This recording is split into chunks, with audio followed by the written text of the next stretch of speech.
Chapter 200. Genius 1 second. Remember if you want to go? TalkNet, providing you with exciting novels to read. The Kung Fu Circle was actually very small. There were only so many people in the world. Moreover, the people in the Kung Fu Circle were very particular about inheritance. In order to ensure that their bloodline and qualifications were excellent, the people in the circle rarely talked about marriage with people outside the circle. This was especially true for the people from the four big families. In the Chinese Kung Fu Circle, the four big families were definitely the top. For the sake of bloodline and inheritance, they were even more selective in their marriages.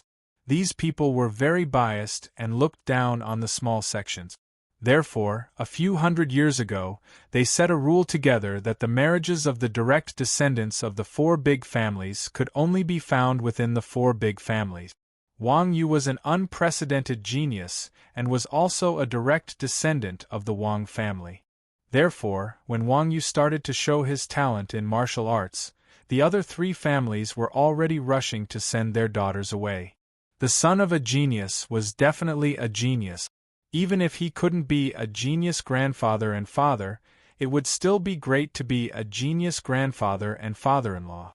In addition, Wang Yu's father had the habit of showing off, so naturally, he often bragged, "Oh he, my son is a genius. It's a wise move for you to marry into our family." Then, the three families naturally got old Wang's permission. Wang Yu was the face of the Wang family. From the moment he was born and started learning martial arts, he was raised like an animal. Everything about Wang Yu was arranged by his parents. Of course, marriage was no exception. Just when old Wang was about to drag Wang Yu to choose a breeding partner, he actually ran away. Old Wang was a person who cared a lot about his reputation. Old Wang, who had devoted his life to showing off, suddenly lost face in front of the other three family heads. That feeling was worse than killing him. Therefore, old Wang flew into a rage and said that he would hunt down and kill Wang Yu. Everyone in the Wang family knew old Wang's temper. No matter what, Wang Yu was his biological son. After 3 days, his words were just like a fart. No one would be stupid enough to take it seriously. However, the other three families did not think this way. They had raised their daughters and sent them to your family, but you had actually gone missing. The three family heads had lost as much face as Lao Wang. The two families had been on good terms for generations, and Wang Yu's grandmother was also a member of the Yang family. Thus, they could endure this kind of thing. However, it was different for the other two families.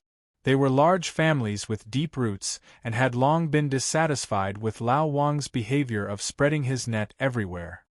At that moment, this matter had happened, and they would definitely not swallow their anger. Then what should we do? After listening to Yang Na's explanation, Mu Zixin started to panic. Yang Na said, "Don't worry, no one here is a bad guy. There won't be any danger. At most, they will play some tricks to make that fool remember. It's definitely not as exaggerated as he thinks it is. He is just afraid of his father. Besides, the number of people in our circle who can beat him can be counted on one hand. Most of them are from his own family. Sai, why didn't you say so earlier? You almost scared me to death," Mu Zixin said as she rubbed her chest. "Love go small say netku ah? Wife, are you sick?" At that moment, Wang Yu walked out of the kitchen while wiping his hands. He pointed at Yang Na and said, "Is this your doing?" Mu Zixin pushed Wang Yu's hand away and said, "That's enough. Stop bullying Na. After all, the two of you are relatives. The four major families had been intermarried for 100 years. They were more or less related to each other." How did you know?" Wang Yu looked at Mu Zixin in surprise. "I already said it." Yang Na spread her hands. Wang Yu stared at Yang Na with a murderous look and said angrily, "What nonsense are you talking about?" Yang Na said lightly, "I'm talking about the trivial matters of your family. I'm only mentioning these things to make Sister Xian feel at ease. It will save you the trouble of throwing a tantrum whenever you see me. Don't you find it annoying? Do you really dare to kill me?" Wang Yu really did not dare to kill. No matter how good his kung fu was, he did not dare to commit a crime. In the face of absolute proof, no matter how good his kung fu was, it was useless. Sigh. Wang Yu sighed and said helplessly, "All right, as long as you don't have any ulterior motives." Pfft. Before Wang Yu could finish his sentence, Yang Na spat at him. "Don't worry. Even if I'm blind, I won't like a piece of trash like you. I heard from Sister Xian that when you ran away with her, it was someone else who helped you flush the toilet. F***ck, if you say one more word, I'll really kill you." Wang Yu's face suddenly turned gloomy. I'll go to the kitchen to cut the vegetables." Mu Zixian saw this and stuck out her tongue. She quickly fled the scene. "I'll go help too." Yang Na hurriedly got up and followed Mu Zixian into the kitchen. Only the gloomy Wang Yu was left in the living room. At this time, the girls in the studio also went offline. One by one, they left the bedroom and entered the bathroom. Not long after, Molly's voice came from the bathroom, "Landlord, the toilet seems to be clogged." Wang Yu was furious. "Don't King mention the toilet to me." Putting aside Wang Yu's embarrassing incident, with Yang Na's reassurance, Wang Yu, who had been on tenterhooks for the past 6 months, could finally relax and have a good new year. However, the Chuanjin group in the game were not as comfortable as Wang Yu. After the Gokuraku Jodo's people came to their senses, they immediately rushed back to Yu Huiqing. Chuanjin's people were quite well known in Yu Huiqing. The Gokuraku Jodo's people quickly found Wuji in the tavern. Before this, One Flower and One World had also heard that Wuji was a person who could be tricked. Now that they had seen Wuji's sinister side, they decisively issued a death order in the guild. If they saw Chuanjin's people, especially a male cleric, they must not speak nonsense. Just kill them. No matter how strong Wuji was, he was only one person. Gokuraku Jodo had so many experts. After struggling for a few seconds, he was beaten into white light. The other Chuanjin members were strolling around, planning to take advantage of the two guilds' war. Suddenly, a message from Wuji flashed in the guild channel. "Quickly find a safe place to go offline. We've been targeted by the Gokuraku Jodo. Everyone." "Why would the Gokuraku Jodo target us? Are you okay?" Mingdu immediately replied. However, before Wuji could reply, everyone looked at their friends list. Wuji had gone offline. Everyone immediately understood that Wuji had been killed. The safe zone in Rebirth only had resurrection points and teleportation points. For Wuji to go offline so quickly, he must have been sent back to the resurrection point. Bao San shouted in the channel, "Everyone, quickly go to the resurrection point. Be careful." Chun Xiang immediately stopped him. "We can't go to the resurrection point or teleportation point. We have to find another safe place." The Gokuraku Jodo's people were not idiots. Since they were here to stop Chuanjin's people, they naturally knew what Chuanjin's people would do in such a situation. Therefore, there must be people lying in ambush near the safe zone. Safe place? Where? Chapter 201. Genius 1 second. Remember if you want to go? TalkNet, providing you with exciting novels to read. The guild encampment was the same as the guild office. It was an office area provided by the system for the players. These places were naturally extremely safe. Love Go Small Talk, Net Co. The only difference between the two locations was that the office required rent and was public territory. The guild encampment was private territory. Once someone applied for a guild war, the guild encampment could be attacked. There were very few people in Chuanjin. It wasn't worth renting an office for a few people. Usually, they would meet up in the tavern. Therefore, in Yu Huiqing, the only private safe zone was the guild encampment. However, these people had always been undisciplined and rarely cared about the guild encampment. If it wasn't for Brother Chun's reminder, they really wouldn't have remembered that they had a safe zone. There were two ways to return to the guild encampment. One was to use the teleportation circle, and the other was to run. Chuanzhen had a guild encampment in Yuhuiqing. This was something everyone knew. Pure Land of Bliss had sealed the city gates early in the morning to prevent Chuanzhen's people from escaping. Yuhuiqing wasn't a major city. There were a total of 7 resurrection points and 10 teleportation points. At this time, Pure Land of Bliss had arranged people to guard them, especially the 4 city gates. One Flower One World had calculated that Chuanzhen's people wouldn't be able to enter the teleportation circle and would go through the city gates. Therefore, he had deployed a large number of people at the 4 city gates. In Yuhuiqing, Pure Land of Bliss had already learned of the movements of Chuanzhen's people. One Flower One World had sent out several small teams to hunt down Chuanzhen's people. One Flower One World was confident that Chuanzhen's people wouldn't be able to escape this time. However, One Flower One World had underestimated Chuanzhen's character. They didn't even think about it. Chuanzhen's people dared to guard the guild encampment with only 8 people. They dared to run the Hell Instance dungeon at level 20. Were they the kind of people who would follow his plan? This group of people from Chuanzhen were all skilled and bold. Famous sword Daoxue and Baiming Yuyu relied on the fact that they were thieves and set their sights on the teleportation point and resurrection point.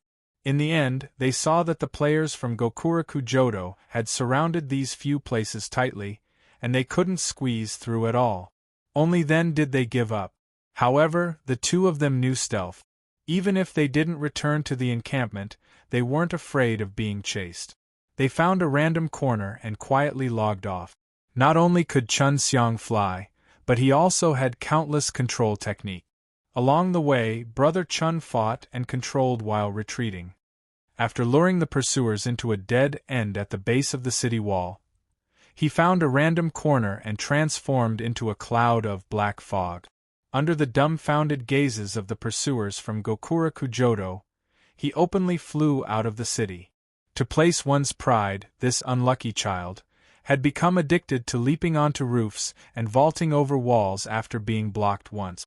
Just like last time, he found a low building and jumped onto the roof. Then, with each step he took, he jumped onto the city wall and flipped down. Chun Xiang and the others' class skills gave them the ability to dodge and climb over walls. However, Mingdu and the other 2 didn't have this ability. Radiant Do had always been a simple and crude player with high magic damage. Moreover, he was very shameless.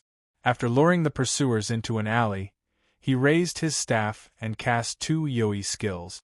The pursuers from Pure Land of Bliss had nowhere to hide, and all of them died. The tanks were also struggling at death's door. When the tanks from Pure Land of Bliss reached Radiant Do and were about to deal him a fatal blow, Radiant Do's figure flashed and teleported to the rooftop. Mages couldn't jump or run. Moreover, Mingdu's teleportation skill had a limited range. He couldn't jump over walls like to place one's pride and leave the city. However, by relying on his height, Mingdu was able to bully the short-ranged classes with ease. As for Bao San and Yin Lao Air, they were well aware of their own shortcomings. Therefore, the moment they received Wuji's message, the 2 of them gathered together. The 2 of them had decent attack and defense, and their coordination was seamless. Moreover, they had just changed into new equipment. The hunting party from Gokuraku Jodo couldn't deal any substantial damage to them at all. The 2 of them were like a tortoise shell with thorns rampaging around. Although they couldn't eliminate the pursuers, they still gave the pursuers a headache. An hour had passed. One Flower One World, who had been waiting at the revival point, began to feel annoyed when he saw that Chuanzhen hadn't come to their trap. "What's wrong with you guys? A few hundred people chasing after 7 people, and you still haven't succeeded after an hour?" One Flower One World roared angrily in the channel. "Those 2 bandits know stealth.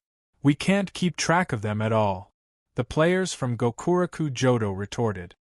"What about the Dark Warlock? Can't you catch a cloth-armored class?" One Flower One World continued asking. "That Warlock's control skills are too disgusting. He also knows summoning skills. Normal people really can't stop him, but we've cornered him." "Where is he?" He flew away. The player who was chasing after Chun Xiang replied honestly. One flower, one world secretly spat out a mouthful of blood. Flew away. Are you King kidding me? It's true. He turned into a cloud of black mist and floated away.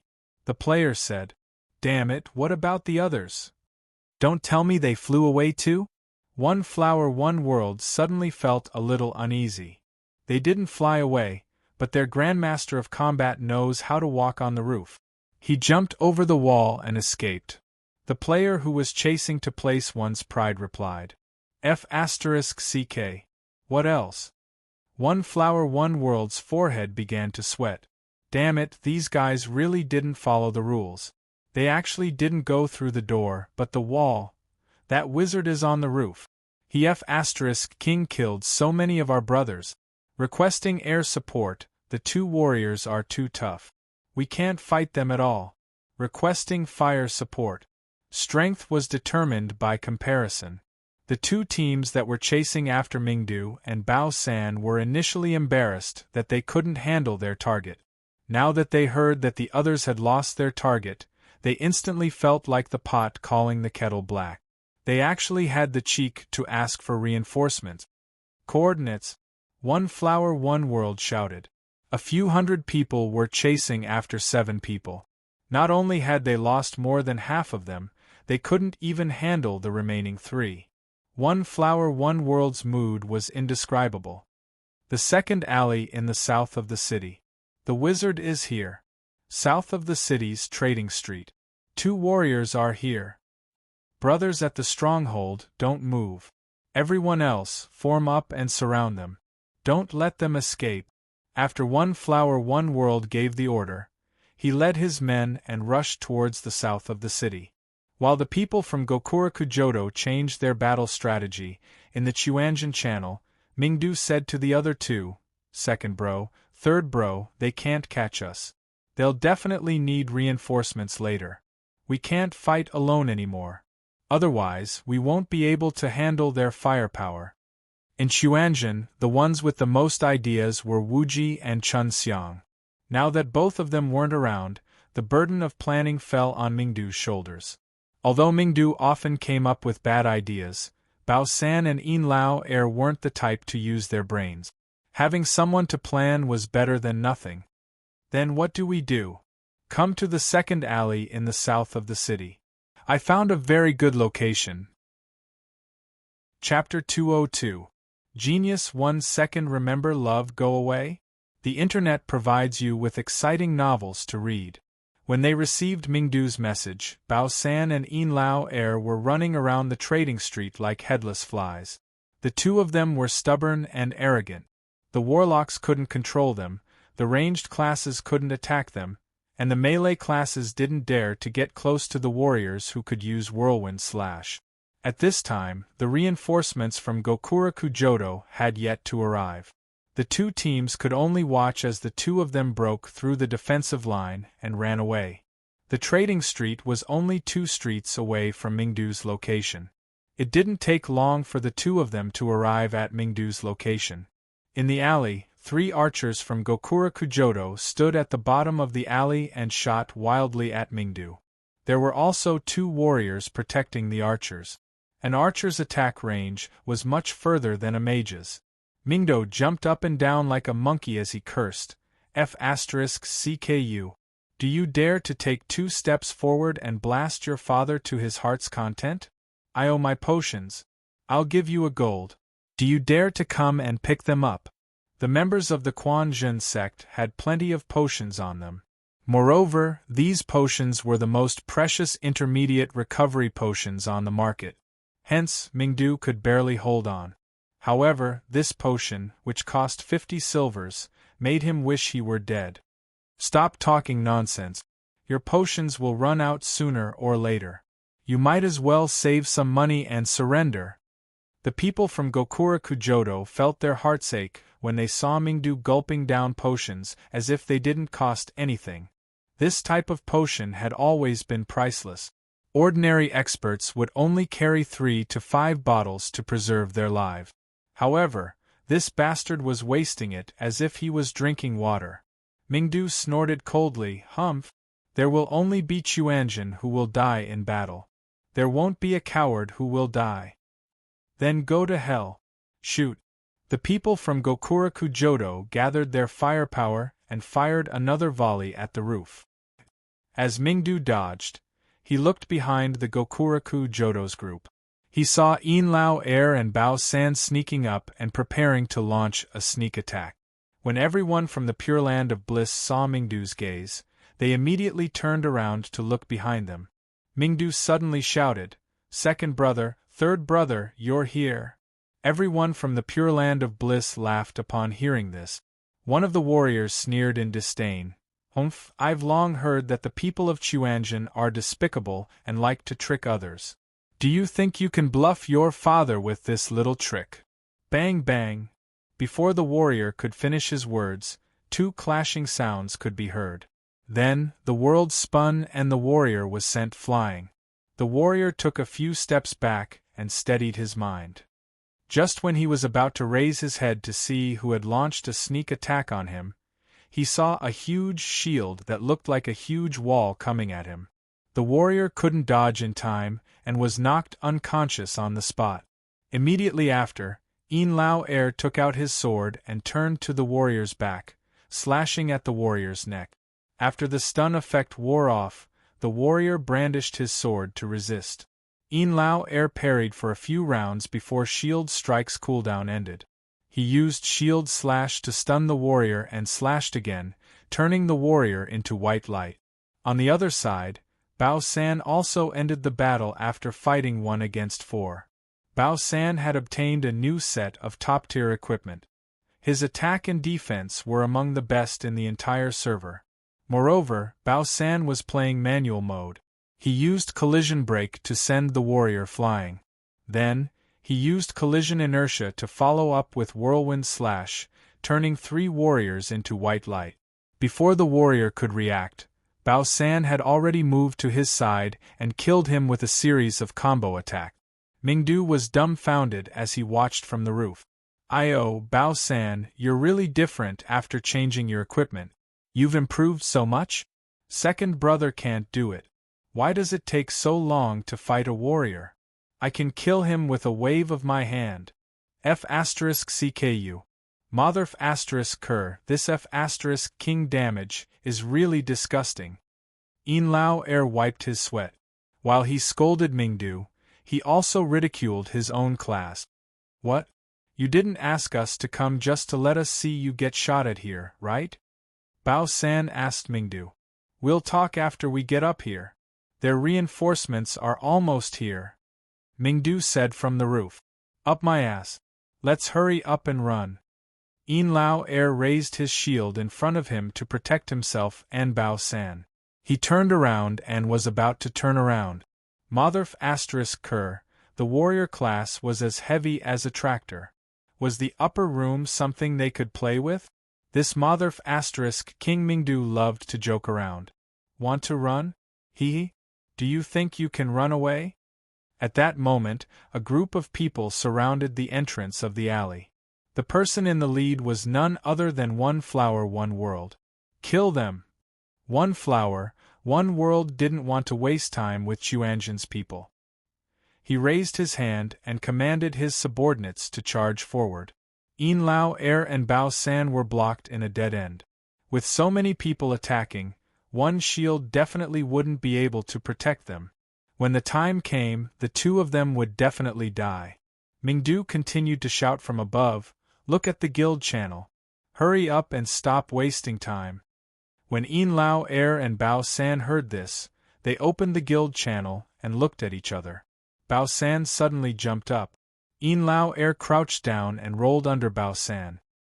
He raised his shield and slammed it upwards. Bao San was instantly sent flying over the eaves. In midair, Bao San activated charge and jumped onto the roof. F***CK. Hit that shield warrior. When the people from Gokuraku Jodo saw Bao San flying onto the roof, they all turned their attention to Yinlao Air. Suddenly, there was a flash of light. A black-robed wizard with a potion bottle in his mouth appeared where Yin Lao Er was standing. The people from Gokurakujodo rubbed their eyes and said in surprise, F***ck, it's their wizard. Why is he there? Archer, kill him. That wizard isn't easy to deal with. One Flower, One World also knew that Mingdu was Chuanjin's main firepower. He immediately gave the order to attack. Mingdu chuckled and waved his hand at everyone. There was another flash of light, and he once again flew onto the roof. F***ck. Everyone instantly broke down. Did these be cheese from Chuanjin like to walk on roofs so much? Not bad, oldly. You can even come up with such a despicable method. Yin Lao Er, who had landed on the roof, laid on the eaves with his butt sticking up. Looking at the people of the Elysium realm, who were flustered and exasperated, he cheerfully turned his head and praised with a hint of disbelief in his words. Mingdu chuckled and said, Hee, things like skills have to be learned and applied flexibly. Do you know that? I'm just a little smarter than you, idiot. F***ck. How dare you say I'm brainless? I'm going to throw you down. Come on, give it a try. Mingdu raised his staff and shouted. Fine, you win. Yin Lao Er looked at his pursuers on the ground and retracted his head helplessly. Mingdu was a B***tch among B***cheese. If Yin Lao Er dared to throw him down, he would dare to switch places with Yin Lao Er again. At that time, the one who would die would definitely not be Mingdu. How about we log off here? Yin Lao Er asked Mingdu. Mingdu said, Are you stupid? If we stay here, they won't be able to come up. If we leave, they'll definitely use the method we used just now to come up and occupy our positions. They have a lot of people. They can exhaust you to death even if they take turns. Then what do we do? Why don't we kill ourselves? Yin Lao Er asked gloomily. He suddenly felt that rather than wasting time like this, it was better to die once. It was only 10% experience. Mingdu said, We can't admit defeat even if we die. We'll wait here. Wait for who? Iron Ox. Chapter 203. Genius 1 second. Remember if you want to go? Let's provide you with exciting novels to read. Okay. Hearing the words Iron Ox, Bao San and Yin Lao Er suddenly felt that there was still a glimmer of hope. After all, there were only about 100 people in the alley. With Wang Yu's strength, he might not be able to kill them head-on, but he could still tear apart their formation. 10% EXP was still EXP, so it was best not to die. Seeing that the three of them had entered the room, One Flower and One World gnashed their teeth in anger. They called for the Gokuraku Jodo players to capture the three of them. However, with the three of them around, it was not easy for the Gokuraku Jodo players to enter the room. The three of them were like playing whack-a-mole. Shield bash, fireball, heavy hit. Hit whoever came. Just like that, the Gokuraku Jodo warriors were pushed down by the three of them. The scene looked like dumplings being thrown into a pot. Speaking of dumplings, the Gokuraku Jodo players suddenly remembered that today was Chinese New Year's Eve. F***ck, they were being dumplings here on Chinese New Year's Eve. Seeing his subordinates in such a miserable state, One Flower and One World shouted angrily, Cover fire! The Gokuraku Jodo's mages took a few steps forward and raised their staffs to attack the three from afar. Hee. Are they really stupid or are they pretending to be? Mingdu smiled mischievously as he ran forward and waved his staff.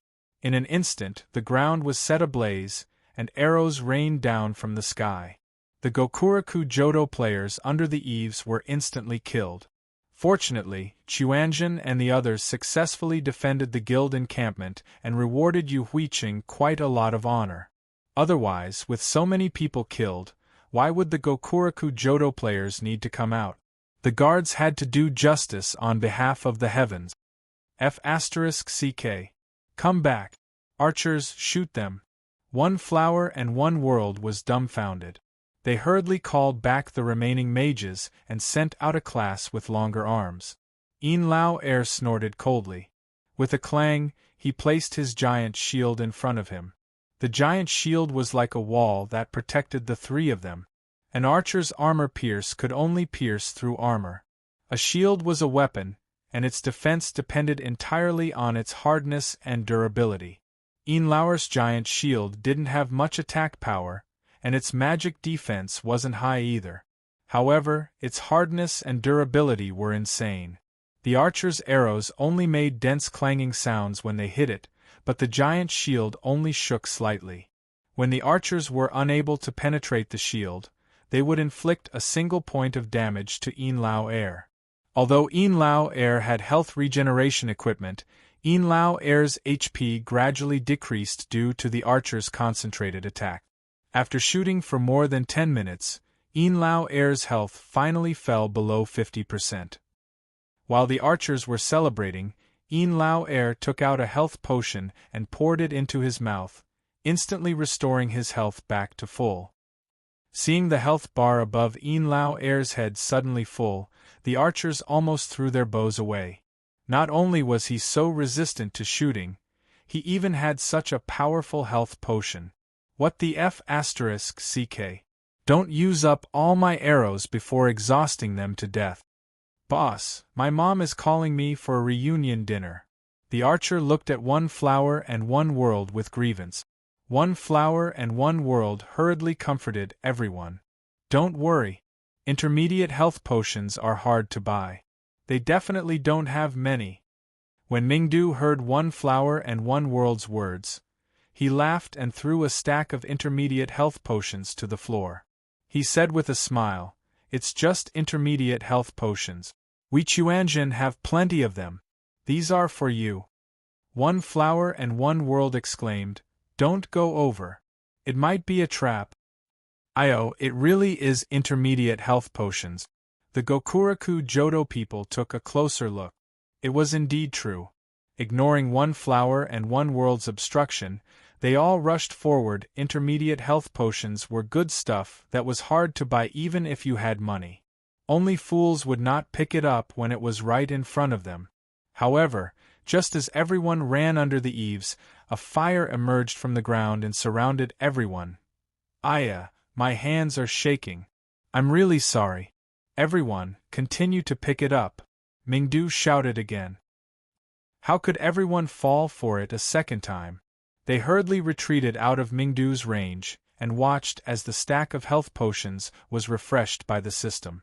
After the Chuanjin trio killed the Gokuraku Jodo people, they were still happily chatting. When do you think Iron Ox will come? He won't come all night, right? Will your mom call you for dinner? Einlauer asked Bao-san. No, Wuji must have called my mom. Bao-san shook his head and asked, What about you? Won't your family call you? I don't have a family. Einlauer's expression was a little miserable. Sorry. What about you, Oldly? I'm a worker. No one cares if I don't go home, Mingdu said. Seeing this scene, One Flower One World was about to go crazy. Warriors couldn't go up, mages couldn't go over, archers were useless. It was just 3 people, yet they were so difficult to deal with. Everyone, come to the South Alley. I don't believe we can't kill them. One Flower One World ordered in the guild channel. After receiving One Flower One World's order, the Gokuraku Jodo players at the respawn point, teleportation point, and main entrance rushed to the South Alley. There weren't many people on New Year's Eve. With a few thousand people rushing there, the Yu Huiqing players were all curious and whispering to each other, What happened? Is there a quest in the south of the city? What kind of quest is there? I heard that the Gokuraku Jodo and the Blood Alliance are fighting. *T, I'm from the Blood Alliance. This time, it's the Gokuraku Jodo attacking Chuanjin. Attacking Chuanjin? Are these foreigners sick in the head? Who knows? It shouldn't be normal. The world view of the Yu Huiqing players had long been overturned by the people from Chuanjin. It was normal for a big guild to bully a small guild, but in their eyes it was abnormal. The Gokuraku Jodo had a permanent population of 2,987 people. Excluding the players who were offline on New Year's Eve and profession players, the Gokuraku Jodo had about 2,400 people. Archers made up about 1/5 of them, which was about 400 to 500 people. An arrow formation with 400 to 500 people was quite terrifying. Yin Lao Air was wearing a set and a half, and his health was only around 3,000. 3 volleys of arrows could forcefully take away half of Yin Lao Air's health. Each time, Yin Lao Air would have to use a health potion. No matter how many health potions Chuanjin had, it couldn't withstand this kind of consumption.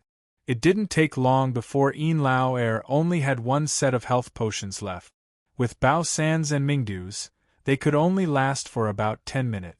At this time, Li Shui, who had just finished her New Year's Eve dinner and was helping to clear the table, received a phone call. "Brother Yu, it's for you." Li Shui passed the phone to Wang Yu, who was sitting on the sofa picking his teeth. "Yes, yes." Wang Yu took the phone and replied a few times before standing up.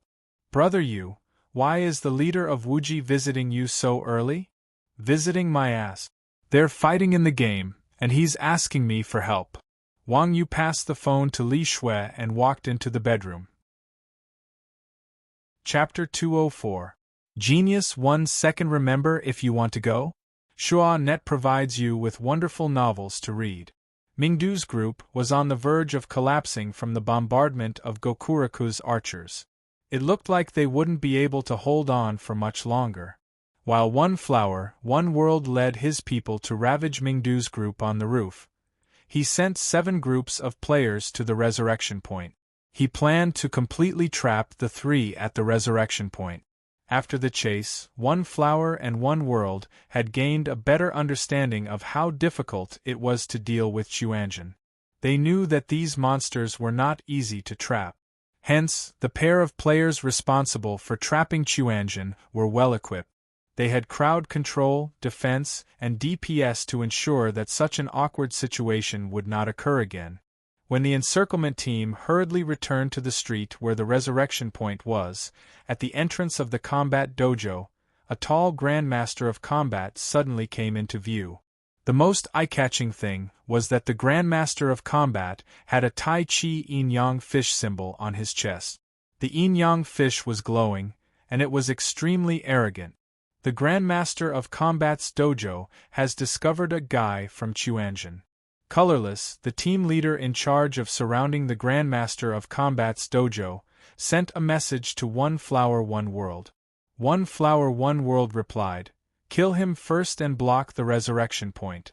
We'll kill these 3 and head over immediately." "Alright." After receiving the order, Colorless called out to her subordinates and surrounded the Grandmaster of Combat. A minute later, One Flower One World received another message from Colorless. That Grandmaster of Combat might have gone to the south of the city. One Flower One World was confused. "Didn't I tell you to kill him? Why did you let him escape?" Colorless paused for a moment and stammered, "We were killed." "Killed?" One Flower One World was speechless. The word trash was stuck between his teeth. He was just short of saying it out loud. Love Go Small say, Netkadat was a fully equipped 20-man elite team, but they were wiped out in less than a minute. Even if it was 20 monsters, it was impossible to kill them all in a minute. However, One Flower, One World thought from another perspective. The people from Chuanjin were famous for being despicable and shameless. Perhaps they had set up another trap. After all, if the 3 people on the roof could hold back so many people, it wasn't impossible for the others to trick an elite team. Thinking of this, One Flower One World said helplessly, "Forget it, ignore him. Anyway, if he comes to South City, he'll die no matter what. Don't underestimate that guy. He's very strong." Colorless warned in the guild channel. However, his warning was completely ignored by One Flower and One World. Wasn't he just a scammer? In the face of absolute power, all schemes and tricks were like paper tigers. There were more than 2,000 people here. Could they all be wiped out by him alone? What a joke. "Hey, are you 3 still alive?" Mingdu. The Grandmaster of Combat just now was Wang Yu. When he wiped out Gokuraku Jodo's encirclement team, Wang Yu asked about the situation of the battle. Knowing that the three of them weren't in a good situation, he sent a message in the channel. Mingdu shouted, F***CK, you're finally here. Come to South City quickly. Second brother is being gang-raped by hundreds of people. He can't hold on much longer. In Lao Er said gloomily, What do you mean I'm being gang-raped? Do you believe that the three of us will suffer together? Mingdu immediately said sternly, Stop fooling around. Old Cow will be here soon. Don't drop the ball at this critical juncture. The problem is there are so many of them I can't beat them. Wang Yu said. If there were 100 or 200 people, Wang Yu could still try to break through, but 1,000 or 2,000. Wang Yu wasn't an arrogant fool. Call the guards. South City is so remote, there are no guards. Wang Yu replied. The grocery store that Wang Yu just bought was in that alley, so he was naturally familiar with the place. F***CK, we can still hold on for another 5 or 6 minutes. Hurry up and think of something. I'm not Wuji. Besides, with such overwhelming strength, even Wuji wouldn't be able to reverse it. If there's really no other way, you guys can just die first, Wang Yu said helplessly. At this moment, there was a series of ding-ding-dong sounds. Everyone in Chuanjin who had just gone offline had all come back online. At this time, the girls heard that something had happened to Chuanjin, so they all came back online. What do we do? What do we do? Second brother's shield endurance is about to run out. Seeing that everyone was online, Mingdu shouted in the channel again, Hurry up and help. Wuji was silent for a while and said, The safe zone has been completely occupied, and there are no more places to stay in South City. Looks like you guys will have to die first. No, the safe zone has not been completely occupied. There are actually many hidden safe zones in Rebirth. At this time, Mu Zixin suddenly spoke up. Hidden safe zones? What do you mean? Everyone heard and asked puzzledly.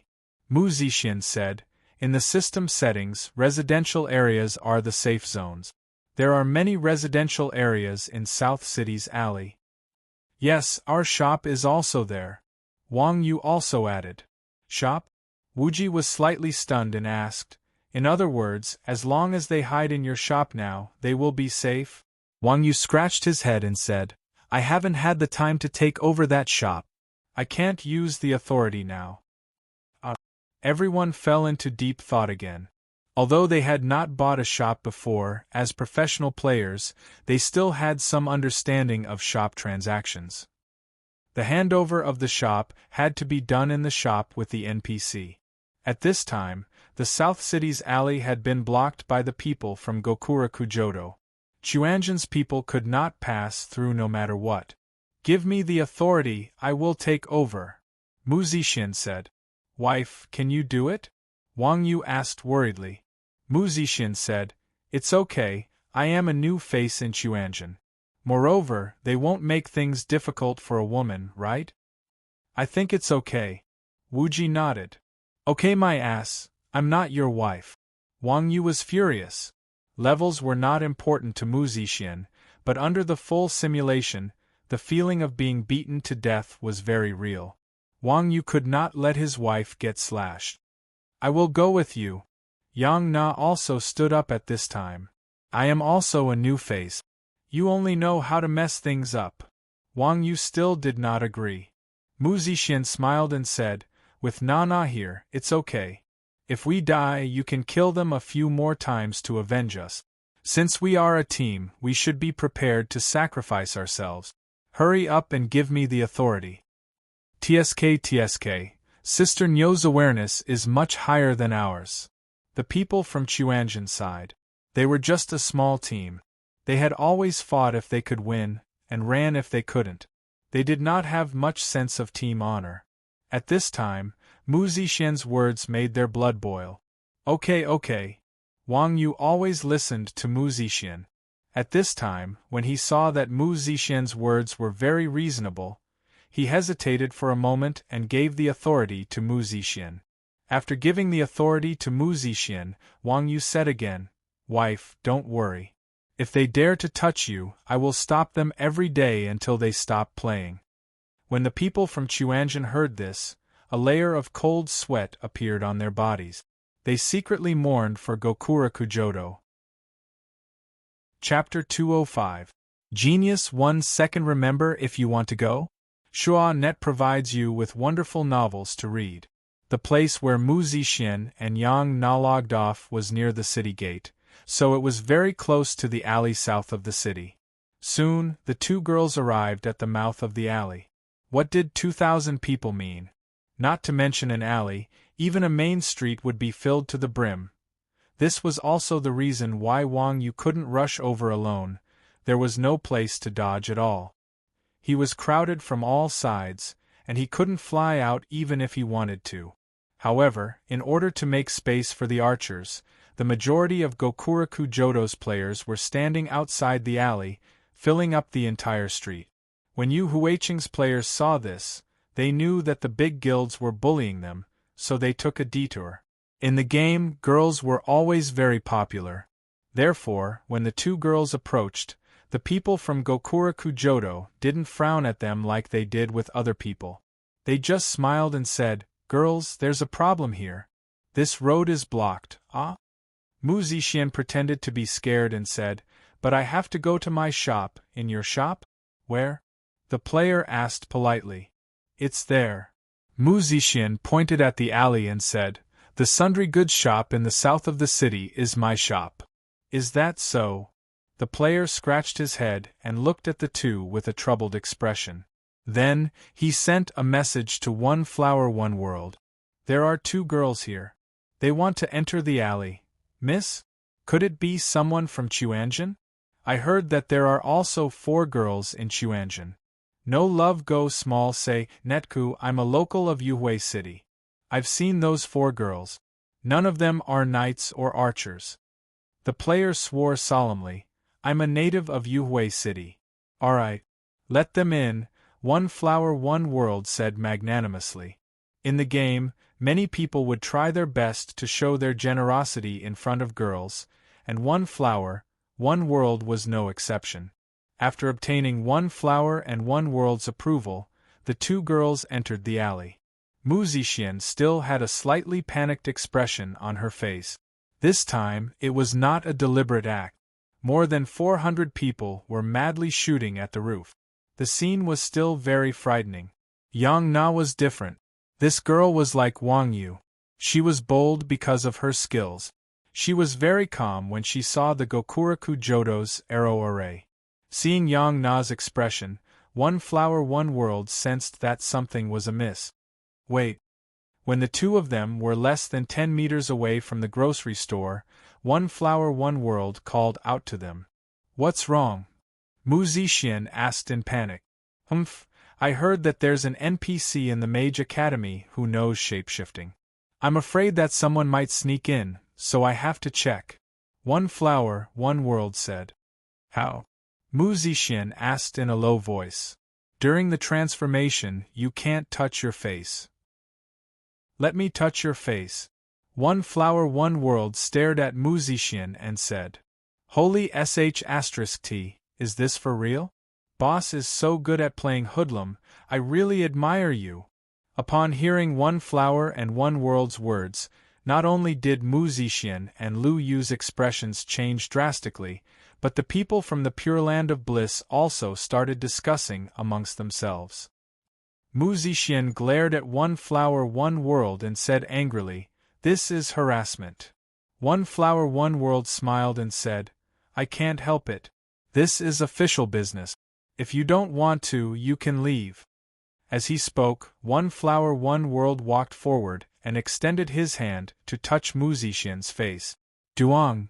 Just as One Flower One World was about to touch Mu Zixian, an arrow suddenly flew towards One Flower One World's interface door and repelled him.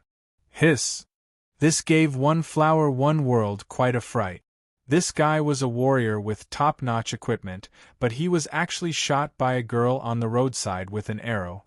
One Flower One World had not seen many experts who could take someone's life with a raise of their hand. Moreover, it was a girl. Yu Huiqing's guild was filled with crouching tigers and hidden dragons. Apart from Chuanjin, there wasn't a second guild like this. They are from Chuanjin. Get rid of them. When he thought of this, One Flower One World yelled. Sister Xian, go and open the door.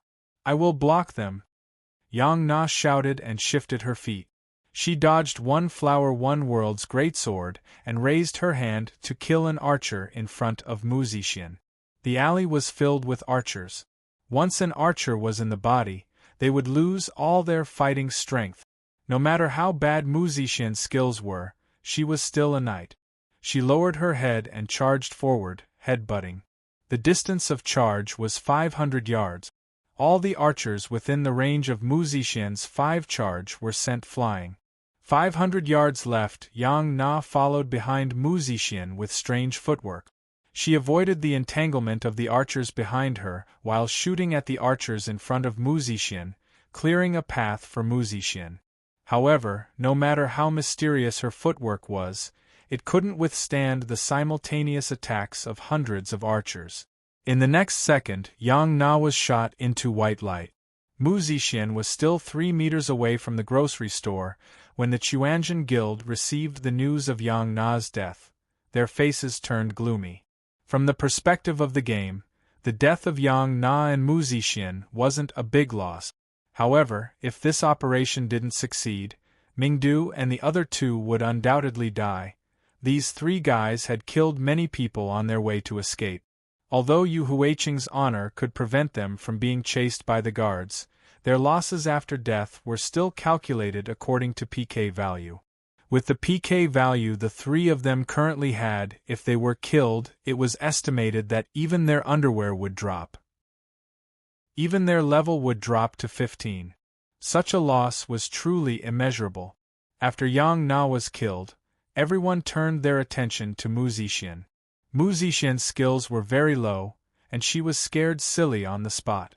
Bang! Before the arrows arrived, a large shield fell from the sky. Mingdu and the other 2 took advantage of the gap when the archers attacked Mu Zixian and Yang Na to jump down from the roof. Yin Lao Er raised his shield to block a wave of damage for Mu Zixian. Sister Nyo, hurry up and open the door! Yin Lao Er roared. He charged forward with his large shield, scattering the archers' formation in front of him. Shops with NPCs guarding them required authorization to trade. However, shops without NPCs like the Sundry Goods shop in the south of the city only required one to personally open the door. Yin Lao Er steadied himself, and Bao San immediately activated Whirlwind Slash and rushed out. At the same time, Mingdu also released Hellfire and Sky Rocket Strike. Bao San stepped on Hellfire, and Whirlwind Slash borrowed the power of the fire. It was as if his entire body was covered in flames, and he directly tore apart the Pure Land of Bliss formation. Just think about it, an alley that was no more than 10 meters wide could hold 400 archers. Just how densely populated was that? Radiant City and Bao San had taken the lives of 70 to 80 people in a single exchange. This made One Flower One World's heart ache. The other classes of Pure Land of Bliss rushed into the alley the moment the 3 jumped down from the roof. After Bao San used Whirlwind Slash, he didn't stop and hurriedly hid behind Yin Lao Er. Seeing that the Pure Land of Bliss people were getting closer and closer, the 3 suddenly received a system notification. System notification. Sister Nyo's Sundry Goods shop has given you access. When the 3 saw the notification, they hurriedly retreated into the Sundry Goods shop. At the same time, Mu Zixian closed the door. F***CK. It's finally over. Mingdu was in tears. Luckily, Wang Yu had bought a shop in this rundown place, allowing the 3 of them to escape the fate of being exposed once again. Chapter 206. F***CK. From the start of the chase, the people from Gokuraku Jodo had been in a passive state. Because of these few people, countless experts from Gokuraku Jodo had lost EXP.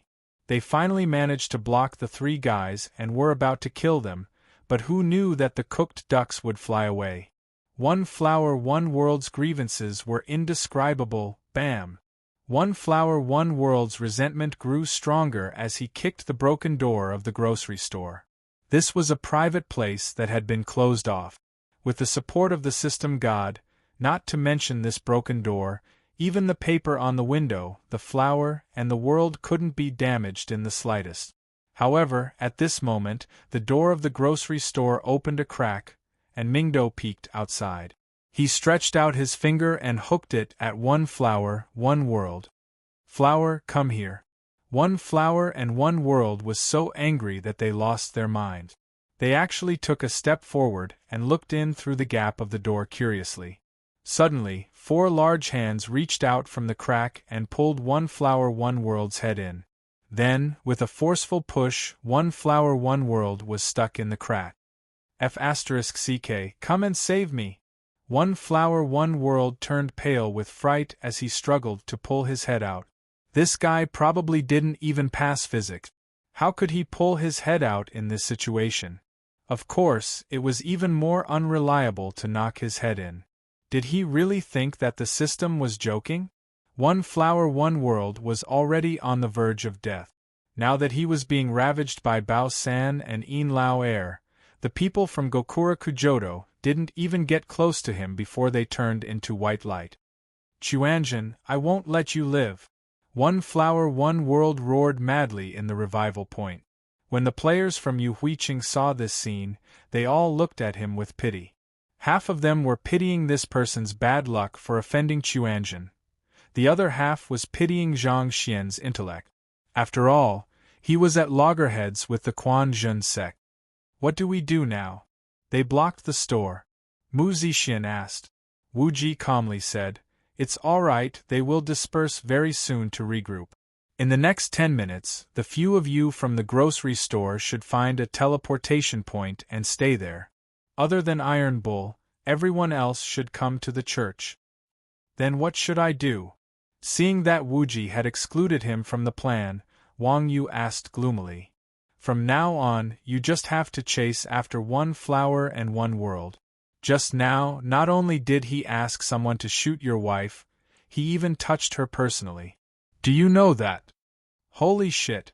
This dog thing, I have to chop off his hand. Wang Yu was furious. Everyone was silent. Wu Ji was trying to kill one flower and one world. Just as Wu Ji had said, the people from Pure Land of Bliss dispersed after a while. They knew that they couldn't force their way into a private territory. Instead of that, they might as well search for the remaining Chuanjin members in the city. Wu Ji was now at the resurrection point of the church. There was a team of 20 elite players from Pure Land of Bliss outside the church. The people from Pure Land of Bliss would occupy the resurrection point and the teleportation point within 10 minutes. Once the people from Pure Land of Bliss took control of these two positions, the resurrection point and teleportation point wouldn't be able to leave. In that case, the people from Chuanjin would be in a passive position with nowhere to escape, being locked up like dogs? Chuanjin didn't have such a habit. With only a few people from Chuanjin, they would definitely be asking for trouble if they fought with a big guild like Pure Land of Bliss. That was why Wu Ji asked the others to help him out. This way, they wouldn't be blocked by the people from Pure Land of Bliss. After the people from Pure Land of Bliss left the alley, other than the players who went to guard the position and the gate, the others split into 50 teams and searched the city for the remaining people from Chuanjin. The people from Pure Land of Bliss were used to being domineering. They had never been as sullen as they were today. Everyone was filled with anger and fighting spirit. Even one flower and one world personally led an elite team to search the street. At this time, the people blocking the resurrection point of the church were 20 people led by Rushi Wawun and Zhu Fa Kong Xiang. Rushi Wawun had seen how powerful Wang Yu was. That was why the 20 people he led were the first team from Pure Land of Bliss. Every one of them was no weaker than Rushi Wawun. Rushi Wawun was confident that he wouldn't be afraid even if all of the people from Chuanjin were in front of him. Blocking people was a very boring job. These players weren't professional police. Rushi Wawan and the others sat at the foot of the wall and looked at the entrance of the church. They naturally thought that as long as Wuji wasn't an idiot, he wouldn't come out to seek his own death. Who would have thought that at this time, Wuji would swagger out and even give Rushi Wawan and the others the middle finger? F***ck. This guy is asking for it. Zhu Fa Kong Xiang had a bad temper. He immediately jumped up and used the charge skill on Wuji. Wuji smiled and stopped him. Then, he waved his staff and a green light connected the two of them. Zhu Fa Kong Xiang's HP dropped rapidly. There were two mages in Pure Land of Bliss team. One was called Dustless and the other was Stainless. They were both level 20 experts. Although they hadn't changed classes yet, their attributes weren't bad at all. Moreover, the two of them hated Chuanjin even more than one flower and one world. Without waiting for Rushi Wawen's order to attack, the two of them started casting spells at Wuji. Before the two of them could cast their spells, they suddenly screamed. One of them had his neck slit, while the other was stabbed in the back. Both of them turned into light and disappeared. Ambush! The moment Wuji appeared, he attracted the attention of everyone from Pure Land of Bliss. Therefore, they didn't notice the situation at the back. At this time, when they heard the screams, they immediately turned around and saw an assassin wretchedly slaughtering the archers at the back. That assassin was Ming Jianshui. He had good equipment and fierce skills. He used swift movement to move around the archers, and with every swing of his blade, he would take a life. The archers couldn't defend against him. When the others recovered, Ming Jianshui chuckled and went into stealth. Everyone, stand back to back. Someone is pretending to be me. F***ck, who the hell are you?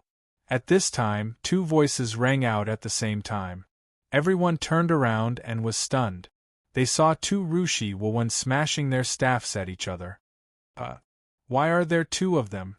One of Rushi Wawan shouted, "He's pretending to be me. Don't worry about me, stand back to back. Be careful of the assassin, I can handle it." The other Rushi Wawan shouted, "Help me kill him." Everyone had never seen such a scene before. Looking at this and that, they subconsciously stood back to back in this kind of situation where they didn't know right from wrong. It was naturally better to do nothing, however. The first Rushi Wawan chuckled, jumped back, and disappeared on the spot. At the same time, a distorted barrier rose under everyone's feet. Everyone from Pure Land of Bliss was frozen on the spot. Whoosh! Chapter 207. Where did this attack come from? Rushi Ismail looked around in panic when he saw his comrade being attacked. However, he could not find anyone, causing him to feel fear. Idiot! Where are you looking? Daddy's here. At this moment, a mocking voice came from midair. Rushi Ismail looked toward the source of the voice and saw two figures standing on the wall. One was a warlock in a green robe and hat, while the other was a grandmaster of combat with a young appearance. "Who are you?" Rushi was surprised and threw out a very amusing question. "I'm your grandfather." The warlock sneered and pointed his staff. 6 demons appeared out of thin air and shot fire arrows at the people inside the distorted barrier. F***ck, you're taking advantage of me. I'll push you down. To place one's pride roared in anger and was about to push him down. Spring Soar said in panic, "Don't mess around. Let's settle this quickly. Their reinforcements are coming." Humph. To place one's pride flipped over and jumped down from the wall.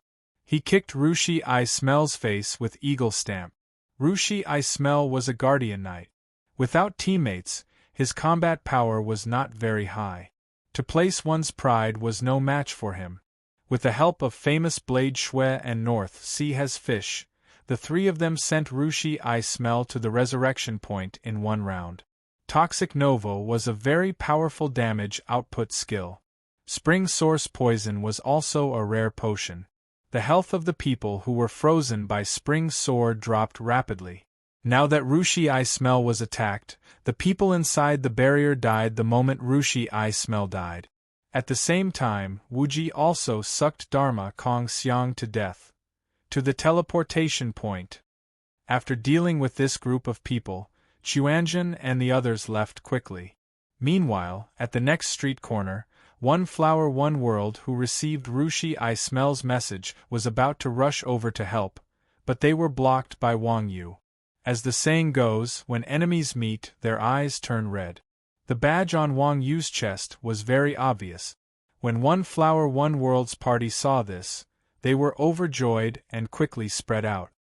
Where is One Flower One World? Wang Yu didn't attack immediately. Instead, he asked everyone about the whereabouts of One Flower One World. One Flower One World narrowed his eyes and asked coldly, "Why are you looking for him?" "Kill him."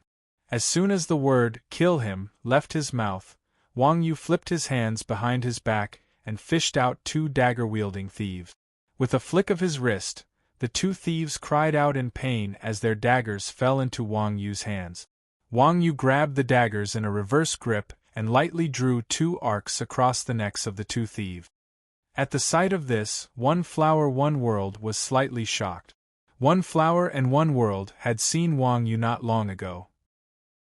In the Crusaders' camp in the City of Desolation, Wang Yu and Mingdu were chased like stray dogs. Who would have thought that the stray dogs at that time would have such means? To be able to drag out and kill thieves in stealth, this kid wasn't simple. But no matter how special he was just one person. Kill him. With One Flower One World's command, magic and arrows flew out. The warrior and knight also rushed over with their heads lowered. Wang Yu switched his boxing glove into the form of a staff, breaking the magic and knocking away the arrows. The shadow of the staff flew everywhere, beating the warrior and knight into a mess. Then, he propped the staff on the ground and flew in front of One Flower One World. "You're One Flower One World?" Wang Yu asked, glaring fiercely at One Flower One World. "Why, yes." One Flower One World nodded woodenly. He was the leader of a major guild, after all. If he didn't even dare to admit his identity in front of his underlings, One Flower One World wouldn't be able to survive in the future. "Do you know why I want to kill you?" Wang Yu asked. "Because you're from Chuanjun?" "Not entirely." "Then why?" One Flower One World was really cute, insisting on getting to the bottom of the matter. "Because your hand is dirty." Wang Yu raised his staff and pressed it against One Flower One World's neck, turning him into a flower of white light. The expressions of the people from Pure Land of Bliss were rather complicated. They didn't know if they should attack Wang Yu or not. Wang Yu, however, ignored them and turned around, running in the direction of the warrior camp. "Is that guy going to continue killing the boss?" "Seems like it, Sai. I have a bad feeling about this." After the people from Pure Land of Bliss retreated from the southern alley, Mingdu and the others ran out from the grocery store. Then, before the people from Pure Land of Bliss finished setting up guards at the southern teleportation point, they broke through the defensive line and entered. The teleportation point was extremely safe. The people from Pure Land of Bliss couldn't harm them, so they could only curse at them. However, Mingdu and the others were extremely thick-skinned. No matter how the people from Pure Land of Bliss scolded them, they didn't take it to heart. Instead, their smug expressions made the people from Pure Land of Bliss vomit blood. "We're at the teleportation point. Where are we going?" Mingdu asked in the guild channel. Wuji replied, "The western port." "Alright." With a flash of light, the 4 of them disappeared into the teleportation point. The people from the Pure Land of Bliss could only watch helplessly as the 4 of them disappeared. There were too many teleportation arrays. As long as they entered the teleportation array, even if the 4 fellows from the Quan Zhen sect became birds that escaped from a cage, no one would be able to catch them. At the western port, Wuji, Chun Xiang, and the others had been waiting for a long time. When Mingdu and the others arrived, they anxiously shouted, "Where are you going? Hurry up and leave." "There's no rush. We're still missing one person, Wuji said calmly. Before Wuji could finish his sentence, he heard a commotion in the distance. A lithe figure flew over at an extremely fast speed. The person was Yang Na. Yang Na was the first to die. However, due to the people from Pure Land of Bliss ambush, she was the last to escape from the resurrection point. By then, the teleportation point had already been occupied by the people from Pure Land of Bliss. Yang Na had no choice but to run all the way to the port. There were at least 5 teams following behind her. Support her! Wuji stepped out of the teleportation point and threw a fear at the head of the person in front of Yang Na. The others followed closely behind.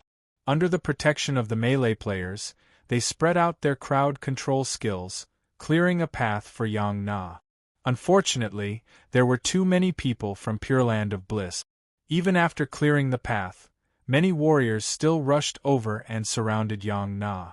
As Yang Na sprinted, she suddenly leaped and stepped on the container beside her. She flew and landed on the back of the warrior from Pure Land of Bliss. Then, she used her thighs to clamp the warrior's neck. Wow, the attire of the archer profession was quite revealing. Yang Na's alluring attack made the blood of the Chuanjian players boil. Even the warrior who was being clamped was dumbfounded. I also want to be attacked like this, Chun Xiang murmured. Crack! In the next moment, Yang Na's arms wrapped around the warrior's neck. With a vicious twist, the warrior was twisted into white light. Everyone's eyes fell on Chun Xiang. Gulp! Chun Xiang swallowed his saliva, wiped his cold sweat, and asked, "Everyone's here. Where are we going?" Fanluo City. Why are we going there? Everyone was surprised. Fanluo City was at the southernmost part of the map. It was 4 major districts away from Yuhuiqing. Take drastic measures, Wuji said calmly. P.S. Damn it. I'm so depressed. I haven't finished 5 chapters. Then, I'll continue with 4 chapters tomorrow. I won't leave half a penis for you. Chapter 208. After dying twice in a day, One Flower One World was furious. He yelled in the guild channel, "Damn it, I don't believe that we can't deal with a dozen of them with just a few thousand of us. Everyone, search the entire city. If you find anyone from Chuanjian, kill them." The people from Pure Land of Bliss all curled their lips when they received One Flower One World's message. They believed that everyone from Pure Land of Bliss had already seen how difficult it was to deal with these dozen of people. Killing Chuanjian's group head-on with a few thousand people against a dozen was naturally not a problem. However, these guys were hiding here and there, using guerrilla warfare to the extreme. Moreover, a normal team of a few dozen people couldn't beat them. Yuhuiqing was so huge, it was harder to capture them than to reach the heavens. Boss, Chuanjian's people ran away. At this time, a player from Pure Land of Bliss who was guarding the port reported in the channel. Ran away? Really? One Flower One World asked. It's true. We watched them board the airship with our own eyes. They might not come back for a while. The people who were with the player said. They ran away. When One Flower One World heard this news, his mood became slightly better. Although they didn't kill all of Chuanjian's people, driving them away was still a victory. In fact, ever since they started chasing Chuanjian's people in the afternoon, Pure Land of Bliss didn't have much of an advantage. One Flower One World felt a trace of regret. After all, Pure Land of Bliss was a big guild with a few thousand people. Fighting with a guild of a dozen people was not honorable if they won, and even more embarrassing if they lost. Now that they saw Chuanjian's people run away, One Flower One World actually felt a sense of relief in his heart. Not only One Flower One World, but the other people from Pure Land of Bliss also felt the pressure drop when they heard this news. Because of Chuanjian's people, the players from Pure Land of Bliss didn't even have a good time on New Year's Eve. Now that Chuanjian's people had retreated, everyone felt as if they had eaten 2 caddies of dumplings. That B*TCH is afraid of us. Of course. Being chased by so many people, I would be afraid too, Just a bunch of cowards, and Blood Alliance is so afraid. It seems like Blood Red War Flag is really old. The people from the Pure Land of Pure Land started to brag about themselves. At the same time, they didn't forget to look down on the Blood Alliance. One Flower One World even sent a message to Blood Red War Flag. Haha, old Jean, we've chased Chuanjin away. What do you think? You've missed an opportunity. One Flower One World's delighted expression was obvious. Wasn't the Blood Alliance very strong? In Yuhuiqing, you were suppressed by a small group of a dozen people. Now that the people above you have been chased away by us, it seems like there's no need to compare who's stronger and who's weaker. After receiving the news of One Flower and One World, Blood Red War Flag's face alternated between red and white. It cursed in its heart, F***ck, that bunch of trash from Chuanjin. Why didn't they deal with those idiots from Gokura Kujodo like we did? No matter how frustrated Blood Red War Flag felt, it didn't admit defeat. Hee Guild Leader Flower, what a huge lineup. A few thousand people fighting against a dozen. Many people must have died. I heard from our warriors that they saw you twice at the revival point. F***ck. One Flower One World cursed in its heart and said shamelessly, where there's war, there's sacrifice. As a leader, I do feel a little pressured. But now that those guys are gone, your Blood Alliance can finally stand tall. Haha. F***ck.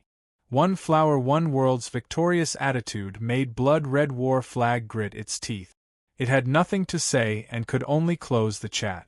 Seeing that Blood Red War Flag was silent, One Flower One World smiled proudly and sent a message in the guild channel. Haha, on this New Year's Day, we've wiped out Chuanjin. How satisfying. I'll treat you guys to a drink later. Just as the message of One Flower One World was sent out, a very familiar voice suddenly came over. Hey, what are you so happy about? We're not done yet. It's you! One Flower One World looked up and was so shocked that he almost fell to the ground. Right in front of him, a Grandmaster of Combat was smiling at him. That Grandmaster of Combat was tall and strong. Who else could it be but Wang Yu? Hee, it's me. Wang Yu chuckled and grabbed One Flower One World's neck. He pressed him to the ground and then stepped on One Flower One World's head, turning it into a white light. One Flower One World, who had returned to the revival point, shouted hysterically in the channel, "Everyone, don't relax. There's still one person who hasn't left. Find him and kill him 100 times to vent your anger." Hey, what are you doing? Just then, that nightmarish voice rang in One Flower One World's ears again. Just now, One Flower and One World was standing not far away from the warrior camp, so Wang Yu quickly caught up. One Flower One World shivered and said in a panic, "None of your business. What are you doing? Don't tell me you want to kill me at the revival point?" Although the revival point was a safe zone, One Flower One World, who had died twice in the hands of Wang Yu, could not help but panic. At the same time, One Flower One World sent another message in the channel. "Come to the warrior camp, quick. That person is here. Are you stupid? How can you kill people at the revival point?" Wang Yu said with a smile. One Flower One World let out a long sigh of relief. It seemed that no matter how amazing this kid was, he could not challenge the system settings. However, the next second, One Flower One World's face was covered in tears. This was because Wang Yu pointed at the two NPC guards at the revival point and said, "Take that person out. We are willing to serve the warrior." The two guards saluted Wang Yu. One of them charged into the resurrection point, and the other collided with One Flower and One World, sending One Flower and One World flying out. Wang Yu stretched out his arms and reached out to catch them. Bang bang. With two knee strikes, One Flower One World was killed on the spot. 20 seconds later, One Flower One World was forcefully revived. He subconsciously leaned against the wall, pointed at the guards and shouted, "I'm going to sue you." With the guards' intelligence, how could they understand him? They only looked at Wang Yu blankly and waited for Wang Yu's second order. You're cheating. Don't you know that? You'll get your account suspended. One Flower One World pointed at Wang Yu in horror. For an outsider like One Flower One World, being able to command an NPC to help kill someone was a supernatural event. Normal people would find it hard to accept when they encountered it for the first time. Wang Yu laughed and said, "Then come out and fight me yourself. Just you wait, I'll come out now." One Flower One World took 2 steps forward and was about to charge.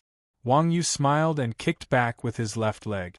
An assassin was kicked out of thin air and turned into a white light. Then, Wang Yu rolled forward and rolled into the revival point. Chapter 209. The moment Wang Yu rolled into the resurrection point, the people from Gokuraku Jodo came up from behind and surrounded the warrior camp. Damn it, just a little bit more. One Flower One World looked at everyone with regret and said gloomily. He did not expect Wang Yu to be so vigilant that he did not even notice the enemies behind him. You're not being honest. Wang Yu extended his index finger and waved it in front of One Flower One World's eyes. Didn't we agree on a one-on-one? One Flower One World snorted. I have so many people. Why should I fight you one-on-one? That makes sense. But it's useless with so many people. They can't kill me even if I'm here. Wang Yu said with a smile. One Flower One World sneered. Hee, you're alone and we have thousands of people. If we take turns to block you, I don't believe you can get out. From now on, don't play this game anymore. How arrogant. Wang Yu was slightly stunned. He said to One Flower One World, someone once said the same thing. He's no longer in this city. Try it if you don't believe me. As he said that, One Flower One World gave an order. The shield warriors from Gokuraku Jodo stood in rows, raised their shields, and erected them at the front of the formation. If the players did not attack the guards first, the guards would not be able to harm them. Moreover, the shield warrior was the class with the highest defense in Rebirth.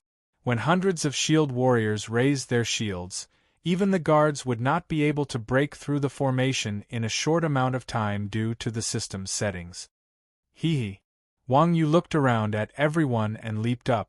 He stepped on the wall and was about to go up to the roof. Today, the players from Gokuraku Jodo were at a disadvantage on the roof, so they were very cautious about this move. Just as Wang Yu jumped up, the archers from Gokuraku Jodo shot at the roof.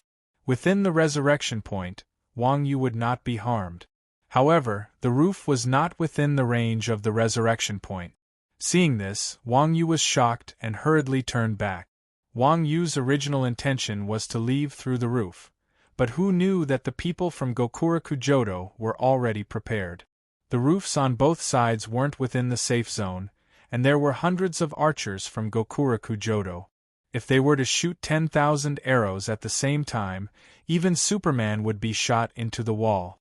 Therefore, only the area above the resurrection point could ensure that he wouldn't die. In other words, if Wang Yu wanted to escape, he would have to jump onto the city wall. A city wall was not like an ordinary house. Yu Huicheng's walls were designed in medieval Europe. The walls were at least 15 to 16 meters tall.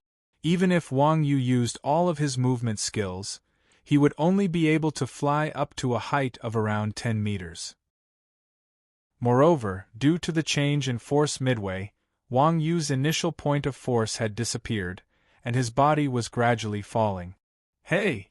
In midair, Wang Yu gritted his teeth and used Dusk Leap, instantly rising another 5 meters.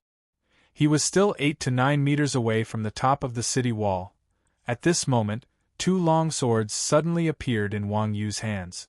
Wang Yu stabbed one of the swords into the crack of the wall, then flipped his body and stood on it. Then, he stabbed the sword in his other hand and flipped himself up again. At the same time, he activated Cloud Grasp and pulled the first sword up. After repeating this a few times, Wang Yu stepped on the 2 swords and jumped onto the top of the wall under the watchful eyes of the crowd. What is this? The people from Gokurakujodo were on the verge of tears. What kind of freaks are Chuanjin? Not only can they fly and jump, but there's also someone who can perform acrobatics. How can they live? Just you wait. Wang Yu, who had jumped onto the top of the wall, waved his fist and glared at One Flower, One World. Then, he turned around and left. One Flower, One World was scared out of his wits, especially after seeing Wang Yu's trick. He suddenly felt that he didn't feel the slightest sense of security even though he was protected by thousands of people. Chase after him. Don't let him come back. One Flower, One World was terrified. At this moment there was only one thought in his mind, and that was to trap Wang Yu in the martial arts dojo. The dojo had a roof, and Wang Yu couldn't fly out. This way, he would be completely safe. Everyone received the order to leave a few dozen people to protect One Flower, One World, while the rest scattered again to search for Wang Yu in the city. Less than 5 minutes after the people from Gokurakujodo dispersed, One Flower, One World heard that terrifying voice again. Pull him out for me. I'm willing to serve the brave warrior. Oh my God, with a flash of white light, One Flower, One World died again. This time, One Flower, One World didn't die in vain. His clothes were dropped by Wang Yu. One Flower, One World shrank at the resurrection point naked, watching as Wang Yu killed a path of blood and ran away under the encirclement of his own people. One Flower, One World shrank at the resurrection point, not saying a word. Fear and humiliation crept into his heart at this moment. He finally understood why Blood Red War Flag, as the guild leader of one of the top 10 major guilds on the national server, had a face full of fear when Chuanjin was mentioned at this moment. He also understood why Blood Red War Flag would rather be looked down upon and would rather their own brothers be wronged than provoke Chuanjin. At this moment, he completely understood why the core members of Blood Red War Flag had cold smiles on their faces at that time. Although those B***cheese were hard to deal with, they were still normal people after all, and could only do disgusting things in the dark. And at this moment, this guy was more than 180 times more terrifying than everyone in Chuanjin combined. A few dozen people couldn't beat him, and a few thousand people couldn't stop him. He came and went without a trace, and this guy had the ability to turn his target into a blank slate before he was caught. You don't know anything about the terror of Chuanjin. One Flower, One World once again remembered what Blood Red War Flag had warned him before. Could this be the scariest thing about Chuanjin? One Flower, One World was lost in thought on the airship heading to Fanluo City. Everyone in Chuanjin sucked in a breath of cold air after hearing Wuji's plan, sighing at Wuji's viciousness. Only Baiming Yuyu was extremely excited. Boss Wuji, can we really succeed? Out of everyone in Chuanjin, Baiming Yuyu's hatred for Pure Land of Ultimate Bliss was the deepest. Thinking back to when he was also a guild leader, it was this Pure Land of Ultimate Bliss that caused him to lose everything and become like a stray dog. Now that he heard that he could completely destroy Pure Land of Ultimate Bliss, Baiming Yuyu was so excited that tears welled up in his eyes. Wuji smiled and said, "Of course. Everyone in Pure Land of Ultimate Bliss is currently going around in circles with Iron Ox, and they won't be able to leave you Huiqing for a while. If we don't have any obstructions, we can definitely settle this before they return. But they have a few thousand people. Can Old Cow do it?" Baiming Yuyu asked worriedly. Baiming Yuyu was a veteran player, and she had never heard of anyone who could face the encirclement of a few thousand people alone. Hearing this, Mingdu walked over with a smile. He pointed at Yang Na beside him and asked Baiming Yuyu, "Is this lady beautiful?" "Beautiful." Baiming Yuyu glanced at the crossbow that Yang Na was aiming at her and nodded hurriedly. Chapter 210. Lunar New Year's Eve was supposed to be a day for families to reunite and watch the Spring Festival Gala. However, none of you Huiqing's players sat in front of the TV because they knew that there were more exciting programs in the game. The street at the Resurrection Point was filled with people. Not only were there Gokuraku Jodo's members, but there were also other Yu Huiqing's players. The Gokuraku Jodo's members had been causing trouble in Yu Huiqing for the entire night. They blocked the resurrection point and surrounded the teleportation point. The normal lives of the Yu Huiqing's players were basically disrupted. As Yu Huiqing's first guild was being hunted down, and the other two major guilds didn't seem to interfere, the players didn't dare to voice their anger towards the Gokuraku Jodo. Therefore, when the players heard that the Gokuraku Jodo's boss had been killed several times and that his clothes had been dropped, they were extremely excited and ran over to watch the commotion. In an instant, the entire street was filled with people. The Gokuraku Jodo's 2,000 members seemed so weak in the sea of people. Some of the players who had just come online were shocked when they saw the scene. They quickly asked what was happening.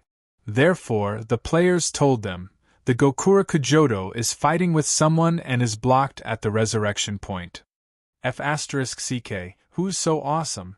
They can even block the Gokuraku Jodo's way to move unhindered? Now, the only guild that could completely suppress the Gokuraku Jodo in terms of numbers could only be the legendary to move unhindered. Where? It's Chuanjin. F***ck, is this for real? Even the experts from Chuanjin are here? 8 people blocking so many people. How arrogant! In the hearts of the Yu Huiqing's players, Chuanjin was a mythical existence. To move unhindered was defeated, so it was reasonable that they could defeat the Gokuraku Jodo. Where? There's only one. One of them pointed at Wang Yu, who was crossing his arms and looking at the Gokuraku Jodo's members on the city wall. F***ck, isn't that Guru Iron Ox? That's amazing! Everyone was in an uproar again. A single person had blocked more than 2,000 people at the revival point.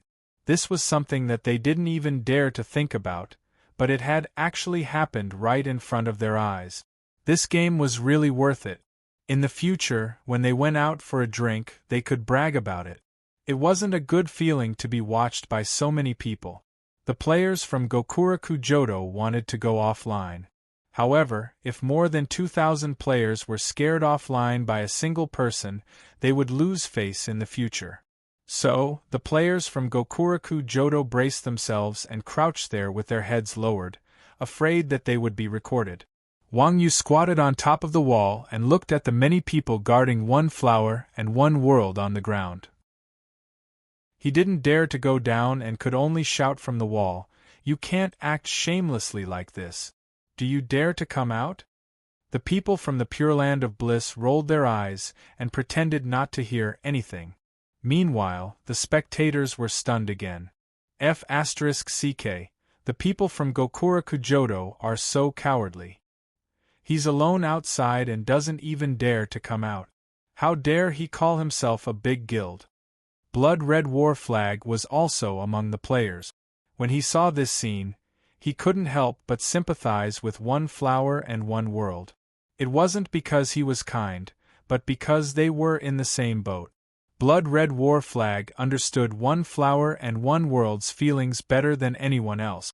Wang Yu squatted on top of the wall for a while, and finally got a little impatient. "It's almost midnight, and you guys are still squatting here? None of your business." One flower and one world raised his head and said angrily. "Then continue squatting, I'm going offline," Wang Yu said and jumped off the wall. When the people from Gokuraku Jodo saw that Wang Yu had left, they immediately calmed down and wanted to leave.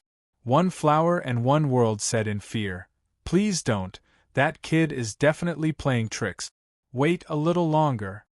As expected, less than 5 minutes after Wang Yu left, he returned. One flower and one world gritted his teeth and scolded, "F***ck, didn't you scram? Why are you back?" Wang Yu smiled and said, "I'm not here to kill you this time.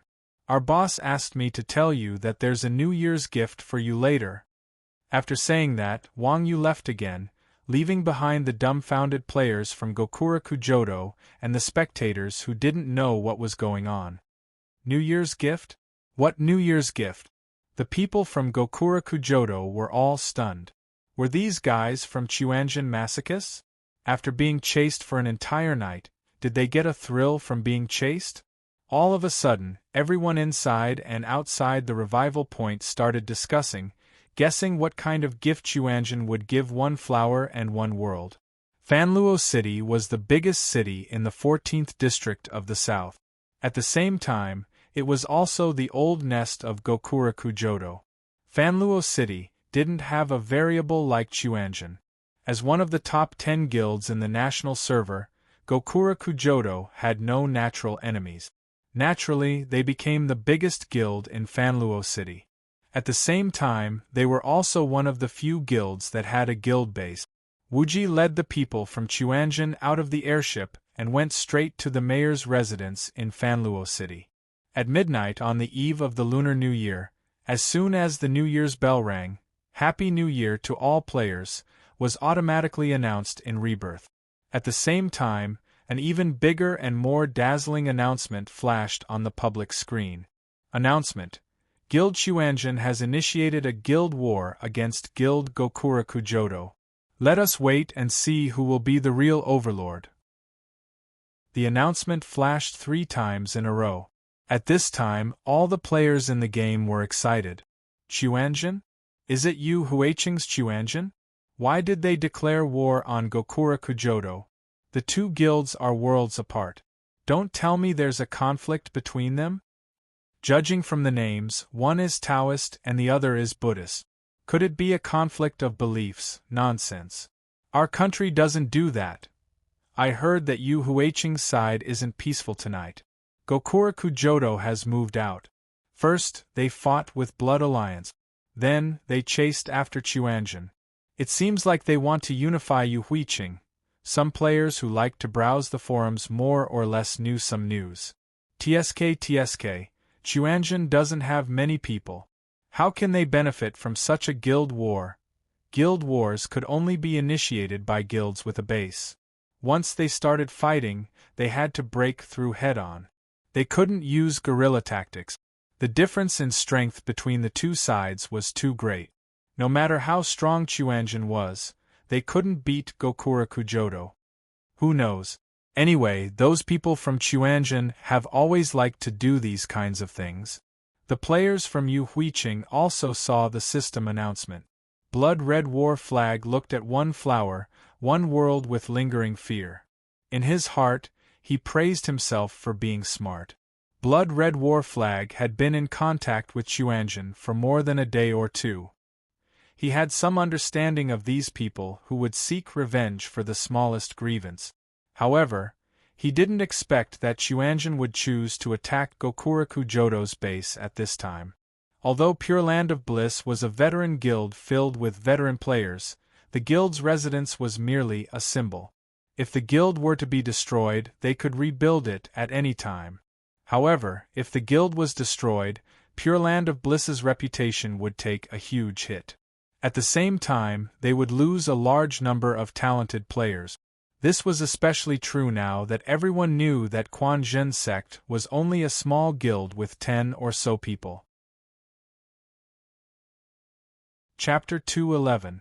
While the players in the World Channel discussed this, the players from Gokuraku Jodo fell into despair. They had forgotten that Chuanjin also had a guild encampment. Repair the plank road in the open, move in the dark, take drastic measures. The people from the Quan Zhen sect were simply too ruthless. There was not a single player from Gokuraku Jodo in Fanluo City. Even if Yu Huiqing's players turned back, it would take them 40 minutes to reach Fanluo City. Without anyone stopping them, 40 minutes was more than enough for Chuanjin to break through the guild encampment. One Flower One World was dumbfounded. He lay in the corner, not knowing how to describe his feelings. He had thought that Chuanjin's players had left because they were afraid. Who would have thought that they would go straight to their own home? As for himself? A lot of things could be done in 40 minutes. In a situation where no one was stationed, it would only take a few minutes for thousands of people to destroy the Quan Zhen sect. However, a single person from the Quan Zhen sect managed to restrain everyone here, causing them to be in a daze for 40 minutes. Boss, what do we do? The players from Gokura Kujodo asked One Flower One World. No matter how hopeless One Flower One World was, he knew that he was the backbone of the guild. If he didn't pull himself together, the guild would completely collapse. Let's surrender. One Flower One World sighed. Surrender? Everyone was confused. One Flower One World said, Old Nan, don't you know someone in Chuanjin? Contact him. All right. Nan Yanfuti snorted weakly. Even though the Quanzhen sect had schemed against them in this war, it was still because of Nan Yanfuti. Nan Yanfuti was more miserable than anyone else that things had come to this. Fanluo City, Gokura Kujodo's guild encampment. Chuanjin's players had already broken into the meeting hall and were furiously smashing the guild crystal at the resurrection point. Suddenly Mingjian said, Wuji, One Flower One World says he's willing to surrender. Let him express his sincerity first. Wuji didn't even raise his head as he continued to dismantle the crystal. Sincerity? Southern Yanfuti was stunned when he saw Mingjian Daoshue's reply. Tell them it's 5,000 gold. One Flower One World said. 5,000 gold was definitely a large sum of money at this stage of the game. Chuanjin only had a total of 15 people. On average, each person would have more than 300 gold. At this stage of the game, anyone who had more than 300 gold was a nouveau riche. 20,000. Let One Flower One World add me as a friend and we'll talk. Wuji sneered and threw out his offer without hesitation. 20,000? Why don't you go rob someone? After adding Wuji as a friend, One Flower One World asked angrily. Do you think your guild isn't worth that much? Wuji said. By the way, this is called extortion. 20,000 gold is nearly 20 million RMB. One Flower One World coldly retorted. Your guild has so many people. 10 gold coins per person should be enough. Our losses this time are not small. Do you know how many top-tier potions we've wasted? That's still not worth 20,000. One Flower One World was furious. No matter how precious top-tier potions were, they were only 50 silver per bottle. It was still worlds apart from the 20,000 gold coins. Wuji said, hee, adding on our travel expenses, mental damage compensation, and the New Year's allowance, it's about enough. How about this? I'll give you a discount. 15,000. That's our bottom line. If you're not willing, then there's no need to talk anymore. Seeing Wuji's words, One Flower One World's lungs were about to explode. Mental damage compensation? Your Chuanjin only lost 2 people in total. I've died 4 times. How much can the travel expenses be? And what the hell is a New Year's allowance? A flower, this isn't the attitude you use to negotiate. Let me tell you, our hands aren't idle. Your guild's crystal is about to explode. No. Hearing Wuji's words, One Flower One World was scared out of his wits. 15,000 it is. As long as you don't destroy our crystal, I'll gather enough for you tomorrow. Wuji chuckled. Tomorrow? Your guild is so big. You can't even gather this much money. What if you turn on us after we give up? 10 minutes. I'll give you 10 minutes. Otherwise, we'll dismantle it. Okay, I'll gather it now. At the moment of life and death, One Flower One World hurriedly gave in. It was only 15,000 gold coins. Pure Land had almost 3,000 people, and each person only had 5 gold coins. It didn't take long for One Flower One World to gather 15,000 gold coins. Looking at the gold coins in his hand, One Flower One World's heart ached. This was the blood of the people. After gathering the gold coins, One Flower One World immediately sent a message to Wuji. Wuji said unhurriedly, Someone will go get it. Wait at the revival point. The moment Wuji finished speaking, Wang Yu spread his arms and jumped down from the city wall. One Flower One World wiped his sweat and thought, thank goodness I didn't go out. This bastard really didn't log off and was waiting for me here. After Wang Yu jumped into the resurrection point, the Gokuraku players instinctively took a step back. It couldn't be helped. Wang Yu's deterrence was too strong. Anyone who fought with him would be traumatized. "Give it to me," Wang Yu said to One Flower One World with his hand extended. With tears in his eyes, One Flower One World handed the money pouch to Wang Yu. At the same time, he thought to himself, F***ck, when I go back, I'll start a guild war with you and crush you. At this moment, Wuji sent another message. "Flower, don't think about revenge. If I say that with us around, you won't be able to take down our base. You might not believe me, but I have to make one thing clear. To move unhindered is the boss in front of you." Ah! One Flower One World was stunned. To move unhindered was a guild with tens of thousands of people. If they dared to call themselves second in rebirth, no one would dare to call themselves first. If that was the case, wouldn't it be like poking a hornet's nest? With this thought, One Flower One World asked Wang Yu in a daze, "May I know how you are related to Evil Boss?" "My younger brother," Wang Yu said calmly. "My biological younger brother." At the same time, Wang Yu was confused. To move unhindered? One Flower One World was so depressed that he wanted to bang his head against the wall. Why did he provoke this evil creature? "God Nyo, we got the money. Boss Wuji should stop now, right?" One Flower One World asked Wang Yu. "Yes, he stopped." Wang Yu nodded. "Then, we're leaving?" One Flower One World looked at Wang Yu in fear. His heart was still clouded. Wang Yu waved his hand impatiently. Leave. Go home for the new year, One Flower One World was stunned. He weakly announced the order to disband in the channel. Wang Yu was still questioning Wuji. "You actually went to steal their base? Ah? What's wrong? Aren't you afraid that they'll attack us? Don't you understand probability? It's a fight to the death," Wuji said calmly. "Moreover, he didn't attack us, right? What if he did?" Wang Yu was still fearful of Wuji's decision to cut off all means of retreat. Wuji said, a life for a life. It's not a loss." Chapter 212. When the system announced that the Chuanjian sect had started attacking the Gokuraku Jodo's guild encampment, everyone's heart skipped a beat. Of course, they were not worried about Gokuraku Jodo's fate. They simply wanted to see if Chuanjian could create another miracle. Unfortunately, the masters of Chuanjian disappointed them. 30 minutes after the announcement, the system announced that Chuanjian had failed in the battle for the base. This made most of the players quite depressed. After all, they were already used to the Quanjin sect's success. This time, they had high expectations for the Quanjin sect. Tisk, looks like Chuanjian's people are just like that. They brag so much on the forum, but they still can't beat Gokuraku Jodo. Many people expressed their disdain for Chuanjian on the forum. Did they not think that a dozen people against thousands of people was already impossible to win? Moreover, there was a reason why Chuanjian failed.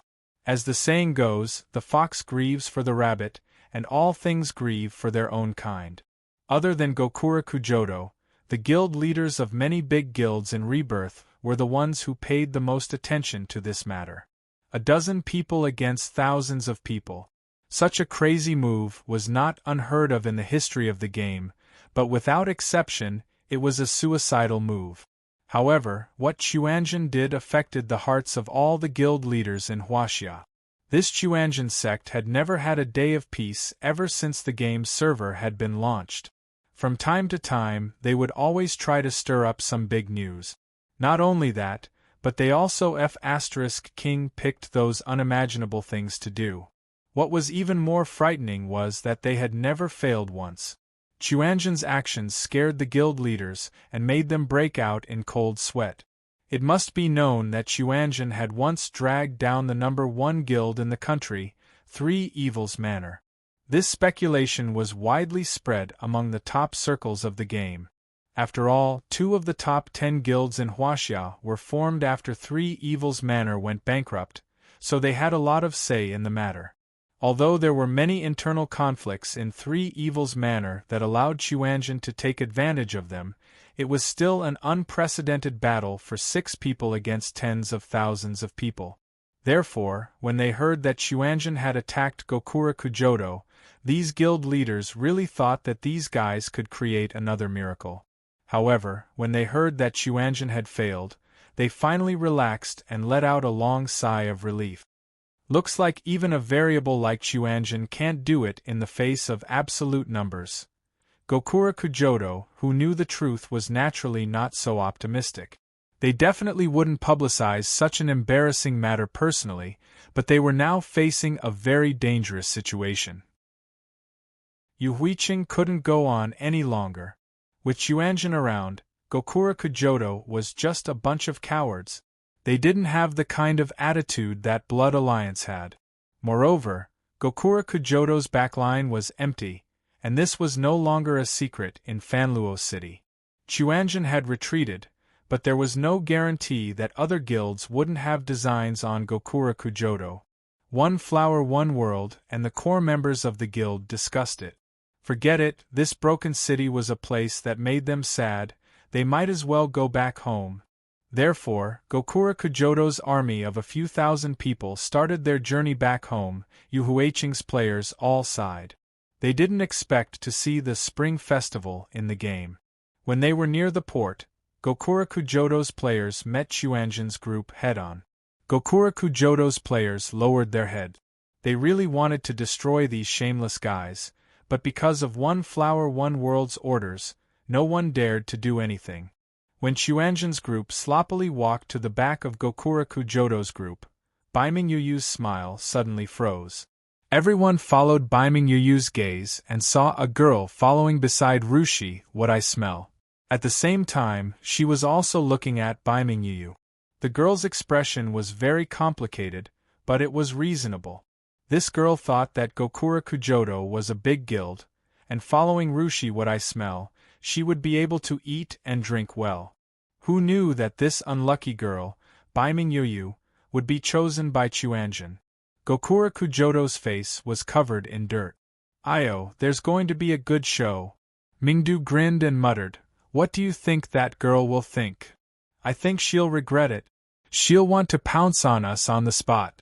To place one's pride said, "You're too young. That girl must be thinking that everything is Chuanjin's fault. They actually let old fish, this salted fish, turn over a new leaf." Chun Xiang laughed. F***ck, it can't be. She's that shameless? Yin Lao asked in surprise. Chun Xiang said, "This isn't called shameless. This is called a woman. In a woman's heart, how can they be wrong?" Humph. The girls of Chuanjin snorted coldly and glared at Chun Xiang, scaring him into immediately shutting up. "Have you seen enough? If you want revenge, go quickly. They'll fly away in a while." Bao San walked over and patted Baiming Yuyu's shoulder. "Can I?" Baiming Yuyu was very surprised. They had already stopped fighting, but they still took the initiative to provoke them. Were Chuanjin's people so arrogant? Wuji said with a smile, "As long as they don't kill One Flower One World, no one will care." Baiming Yuyu sighed and said, "Forget it." After all, before Fish Baiming could finish her words, Yang Na dashed forward, raised her crossbow and shot at the girl's face, killing her instantly. Rushi Mi Wen's expression changed, and just as she was about to retaliate, Yang Na kicked Rushi Mi Wen's lower abdomen. Rushi Mi Wen's body bent over, and Yang Na raised her crossbow and shot at her head, killing her instantly. After killing the two, Yang Na retreated under the furious gazes of everyone from Pure Land Paradise. Then, she threw a disdainful look at Baiming Yu. "You're so wishy-washy. You're not a man. No wonder you're in this state." Everyone from Chuanjin. At this moment, One Flower One World received the news and hurriedly ran over. He glared fiercely at Wuji and said, "Cult Master Wuji, isn't our business over? What's the meaning of you allowing your subordinate to do this?" Wuji chuckled and said, "It's the personal grudges of our subordinate. As the boss, it's best that we don't interfere." Don't go too far. One Flower One World unsheathed his longsword, looking as though he would start another round at the slightest disagreement. Bully? Who's bullying? Suddenly, a voice came from not far away. One Flower One World was so frightened that he nearly knelt on the ground. Guru Iron Ox, we've already finished fighting. Isn't it a little against the rules for your Chuanjian people to still kill people? One Flower One World asked weakly. What did he mean? Against the rules. These 8 words fully expressed One Flower One World's attitude towards Wuji and Wang Yu. The former was rather indignant. As for the latter, he could only use the word rules to speak. Was there a need to explain whether he was convinced or not? Wang Yu chuckled as he walked to Mu Zixian's side. He wrapped his arm around Mu Zixian's shoulder and asked Wuji with a smile, Rules? Is there such a rule? We are the rules, Wuji said. Chapter 213. Fine. I'll remember you. One Flower One World glared at Wuji, sheathed his sword, and left. Bai Mingyu, Li Shui, and the others looked worried, while the others looked indifferent. Boss Wuji, One Flower One World isn't easy to deal with, Bai Mingyu said to Wuji with concern. Wuji curled his lip. No wonder the lady doesn't like you. Naturally, you should play the game however you want. They can't really kill you, so what are you afraid of? What if they take revenge? Mingdu said, If you can beat them, then fight. If you can't beat them, then run. If you really can't beat them, then don't play the game. It's not a big deal. Which game of ours isn't chased by people all over the world? Just get used to it. Bai Mingyu was speechless. The way these people thought wasn't something a normal professional player like her could understand. Spring Xiang said, All right. Don't say such a depressing thing during the new year. Say something more auspicious. To place one's pride said happily, auspicious? Of course it's to split the money. In Gokura Kujoto's team, One Flower One World's face was extremely gloomy. He had played so many games, but he had never felt so suffocated. Even in front of the big guilds, One Flower One World was arrogant. He didn't expect to lose face in front of a rascal. Since they're back, why don't we kill them now? Rushimiwan said. One Flower One World said, Forget it. These people will be unlucky sooner or later, but not now. Are we just going to swallow it like this? There's no choice. If it's just those rascals, then it's fine. That Grandmaster of Combat isn't easy to deal with. One Flower One World said helplessly. Just as Spring Xiang said, in a woman's mind, she was never wrong. For example, Blood Rose. Because of her, not only did she not reflect at all, she even thought that it was Blood Alliance and Chuanjian teaming up to bully her. Hence, Bloody Rose left the guild in a fit of anger. She blocked everyone's friend list and went to another city alone. Although Bloody Rose was hesitant, she was not a complete fool. At this time, she understood the cause and effect of the matter. After all, this was caused by Bloody Rose. Due to the bad reputation of Chuanjian, Blood Red War Flag did not dare to provoke them, so Bloody Rose was even more helpless. However, the girl had thought it through. Ever since she became the guild leader, there was nothing she was willing to do. For example, Li Shui and the others, and targeting Chuanjian. When it came to games, it was considered entertainment.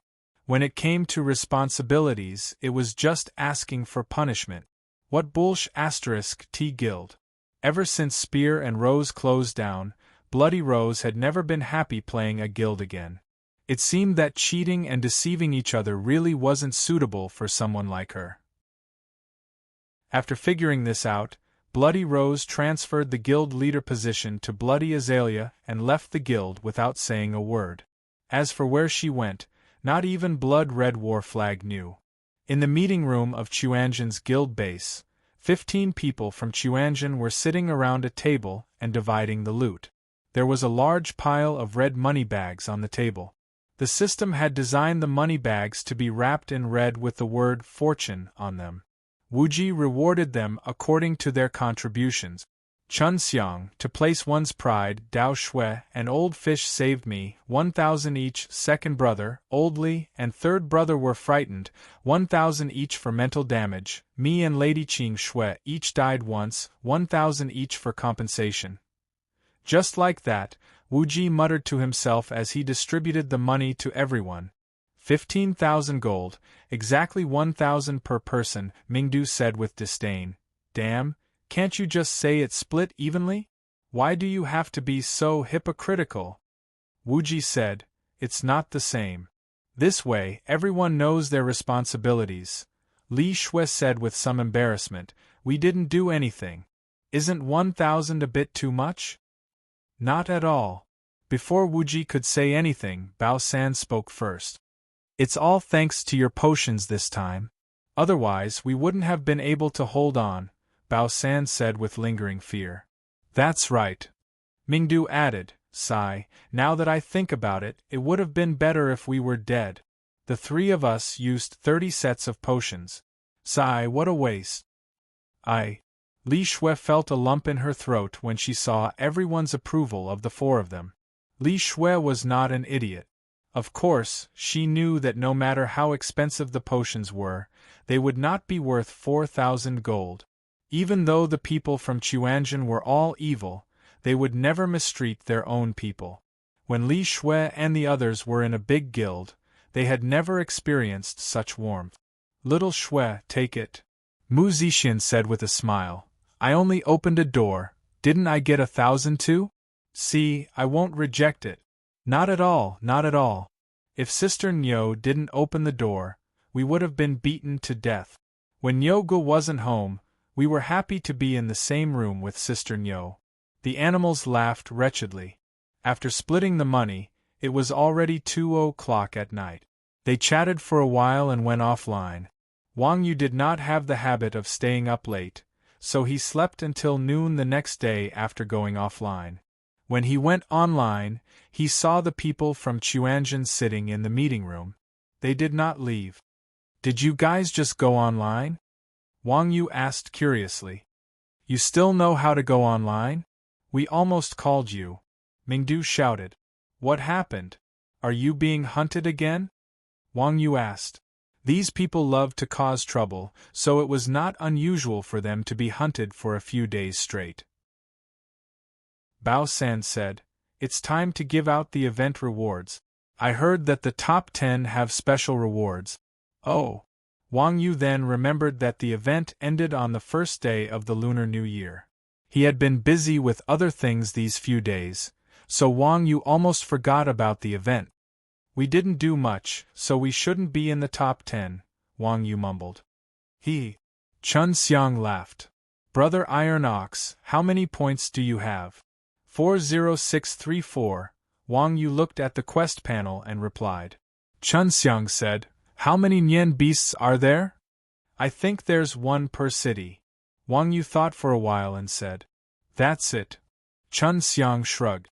During the open beta, there were more than 10 million players in the game. With 7 per city, there were 300 cities, which meant 2,100 Nian beasts. Before Firecracker's effect was known, normal players could not kill Nian beasts. The big guilds had to rely on numbers to grind them down, so the average points were very low. After Firecracker's effect was announced on the forum, there were more and more players looking for Nian beasts, so the points were even lower. 40,000 points was an astronomical number for other players. Chapter 214. Only Wang Yu's group of 8 had more than 40,000 points in Chuanjin. For Li Shui and the others to be able to reach 10,000 points was already pretty good. Yang Na entered the game late and had a lot of quests, so she didn't kill many Nian beasts, and only got a few hundred points. Baiming Yuyu was even worse off, with 0 points. He had been chased for the past few days. As for Mu Zixin, there was no need to mention her. She was a knight, and her skills were bad. She was leveling up in a random party. Even if there was a chance, no one would bring her along to fight Nian beasts. It was now 11:50 p.m., and there were still 10 minutes before the end of the event. The other players wanted to take advantage of the fact that the event was not over to kill as many monsters as possible. The only ones who could leisurely wait for the news were those from the Chuanjian sect, who had frighteningly high scores, and those like Baiming Yu. At noon, the event ended. The system prompted that the points would be calculated, and rewards would be given out in 10 minutes. Players cleared out their bags and so on.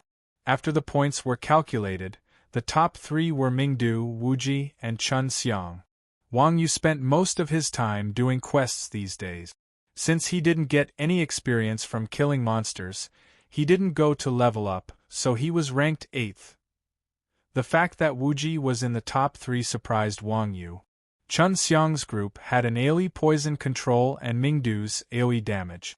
It was fine if these two were in the top 3, but Wuji, who had low damage output, was also in the top 3. It was a little thought-provoking. Behind them were Blood Red War Flag and 2012. Li Shui and the others were the most wronged. They also had more than 10,000 points and were outside of the top 10. In the end, everyone was shocked to find that the 1st to 14th place were all Yu Huiqing's people. Apart from the top 14, the 15th place with the most points was only a few thousand. There was nothing they could do about it. When Yen heard the sound of firecrackers, it would be frightened and flee everywhere. Therefore, even if they found the Yen's weakness, they would not be able to find another team like Quan Zhen Sek's team, who could kill the Yen with just 10 or so people. Wuji, not bad.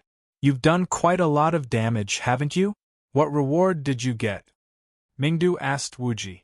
In Rebirth, the last hit would be 50% of the reward for killing a monster that wasn't part of a team. Wuji was a skilled player, so naturally, it was easy for him to land the killing blow. As for why the others didn't kill him, in Yu Huiqing's territory, who would be willing to offend this bad guy for the sake of points and experience? An unlucky quest. Wuji pursed his lips and asked Mingdu, "What about you? It's also a quest." "I think it's a hidden profession quest." Mingdu displayed the quest. The Secret of Space Quest Grade B. Go to Thunderstorm City and look for Grand Mage Reynolds' disciple, Ryan. He will give you some pointers. Quest Reward. Hidden Profession, a Compound Mage. When Chun Xiang saw this, he laughed and said, "Bullsh *T hidden job. This is just a hidden branch job. This old man is the hidden job." As he spoke, Chun Xiang took out a black token. Seeing this token, Wang Yu and Yang Na couldn't help but cry out, "A job change token?" Rebirth was a game with a high degree of freedom. Intelligent NPCs were everywhere, and there were actually quite a number of hidden jobs. As long as players were willing to explore, they might be able to get a hidden job from an intelligent NPC. For example, Li Shui's alchemist and Wang Yu's refiner were all hidden life professions. Mingdu's space mage was a hidden branch job. It was a special branch that was derived from the foundations of other professions. For example, dark assassin, heavy archer, berserker, and so on. These professions had their own unique skill trees based on the original skill trees of their respective professions. As long as a breakthrough was found, many people could change their profession. Among all the hidden jobs, the rarest were the 7 unique hidden jobs. Other than the martial arts scholar, the other 6 hidden jobs were personally taught by the 7 heroes, so they were also called hero jobs. And the common point of the 7 hero jobs was that they needed a job change token. Wang Yu and Yang Na were both hero jobs, so they naturally recognized this token at a glance. Not bad. Chun Xiang nodded and showed them the attributes of the token. Cultivator job change token. Rare item. Bring it to Holy Light City. The Great Sage Druid will tell you what to do next. F***CK. Mingdu immediately panicked. This isn't fair. I'm clearly first. Why is my reward not as good as yours? Wang Yu said, yours is a B-rank mission. With your strength, you can definitely complete it easily. Brother Chun's is at least an A-rank mission. Whether he can complete it or not is another matter. Moreover, the advancement of hero jobs is very deceptive. In short, you're the one who benefits more. Sigh. Although that's true, there's only one hero job. Old cow, what's yours? Mingdu asked Wang Yu gloomily. I don't know what it is either, Wang Yu said gloomily. Then, he showed a skill book. Assemble, rare skill. Skill requirement, beginner engineering. Mingdu was speechless for a moment. His heart immediately calmed down. He patted Wang Yu's shoulder and said, My condolences. The system is such an idiot.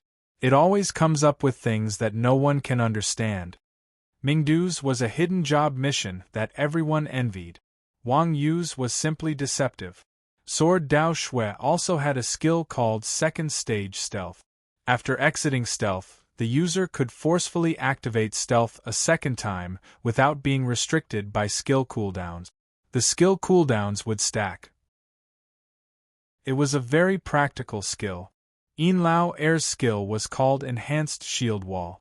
It was the enhanced version of Shield Wall for level 20 Shield Warriors. It increased defense by 100%. Bao 3's reward was a special accessory called Battle Heart. It increased rage and the casting time of Whirlwind Slash. To place one's pride had always been miserable. This time, he was very lucky.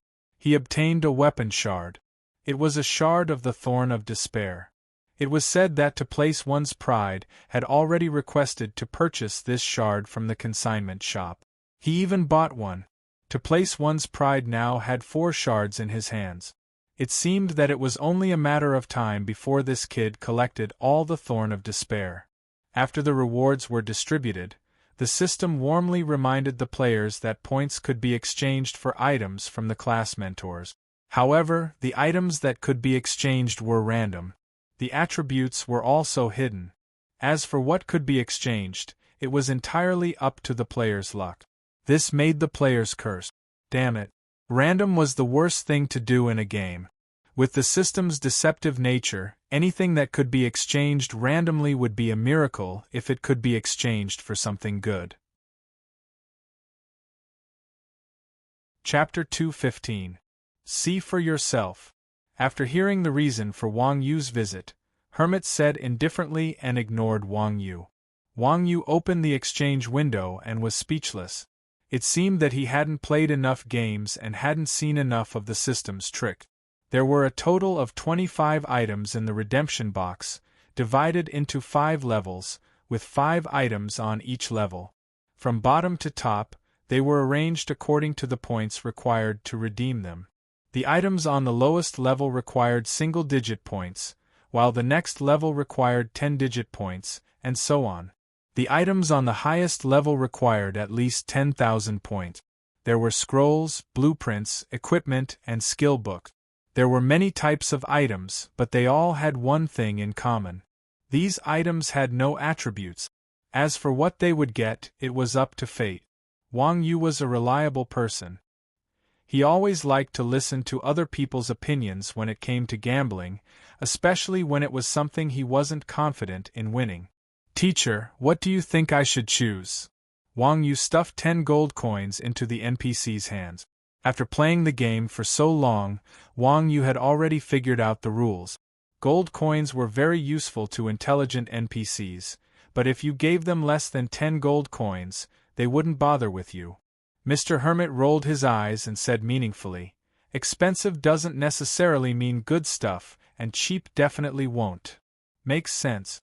Wang Yu nodded and asked again, should I choose equipment or something else? Hermit said again, there's no good or bad, it only depends on whether it's suitable or not. After hearing Hermit's words, Wang Yu chose a blueprint on the top level and clicked to exchange it. Thank you, teacher. Wang Yu's requirements for equipment were actually not too high. Skills and whatnot were restricted by professions. For a hidden profession like a martial arts scholar, the chances of obtaining a skill from his profession was too low. As for scrolls, they were definitely powerful, but most of them were single-use items. Using them once was the most troublesome. Blueprints were limited to blacksmiths in Rebirth, so after thinking about it, Wang Yu felt that blueprints were the most suitable for him. System notice: you have obtained a rare blueprint. New Year points 20,000. Rare blueprint. Seeing the notification, Wang Yu was overjoyed.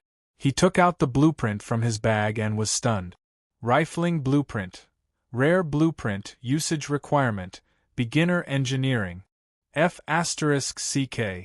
Wang Yu was so angry that he almost passed out. He had thought that listening to Hermit would be the safest way to draw something good. Who would have thought that he would get such a rubbish item? Rifling? What the hell? Was there such a thing in the 7 main classes? Wang Yu was about to collapse. He asked Hermit gloomily, "Teacher, aren't you setting me up? I've already made it very clear. The more expensive it is, the better it is." Hermit's reply left Wang Yu speechless. It was just a lucky draw, and the final right to explain was still in the hands of the system. "Can I get a refund or something?" Wang Yu asked pitifully. This was 20,000 points. Anything that could be exchanged for would be better than this thing. Even someone like Wang Yu, who did not have high expectations for worldly possessions, could not help but feel the pinch. "This is against the rules," Hermit said with some difficulty. "Then you can. Is 10 gold coins enough?" In the mouth of an AI NPC, if it was against the rules, it meant that they could open the back door.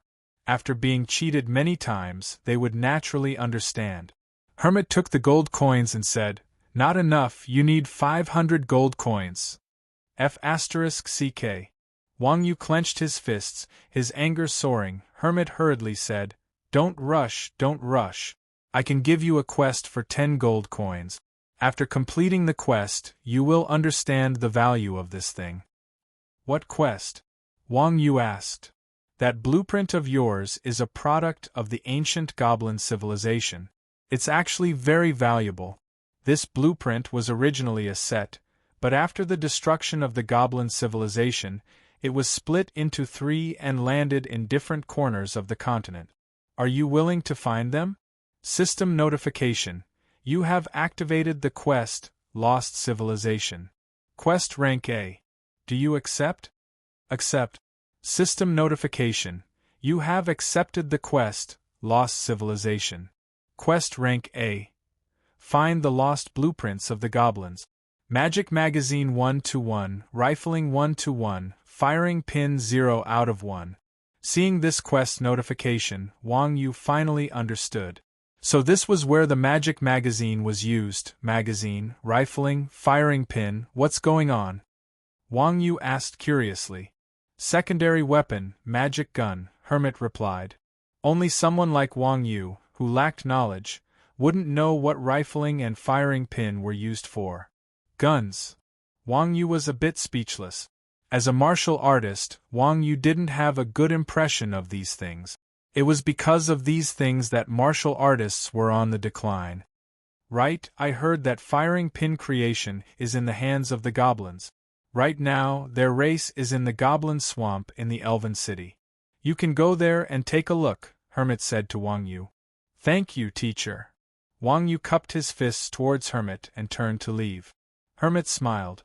Don't be in such a hurry. There are still good things here. You really don't want to take a look? In the past, after being scammed, Wang Yu definitely wouldn't fall for it a second time. However, the New Year's points could only be exchanged for 12 hours. After it expired, it would be reset to 0. Whether or not he exchanged it now, it didn't matter. Wang Yu gritted his teeth and exchanged the last 20,000 points for a skill book. Equipment would eventually become outdated, but skill books wouldn't. Even if he couldn't use them, he could still sell them. This time, the system was quite generous. Wang Yu didn't waste his 20,000 points for nothing. The skill books he exchanged for were all class skills. Golden Bell Cover, rare skill. Spreads powerful chi throughout the entire body, forming a protective barrier that absorbs 20% of damage taken. For 60 seconds, increases physical and magic defense by 100%. Class requirement, Monk. After a striker became a monk, their grab skills were still powerful. After wearing heavy armor, they could also be used as a tank class. This golden bell cover was a pretty good skill.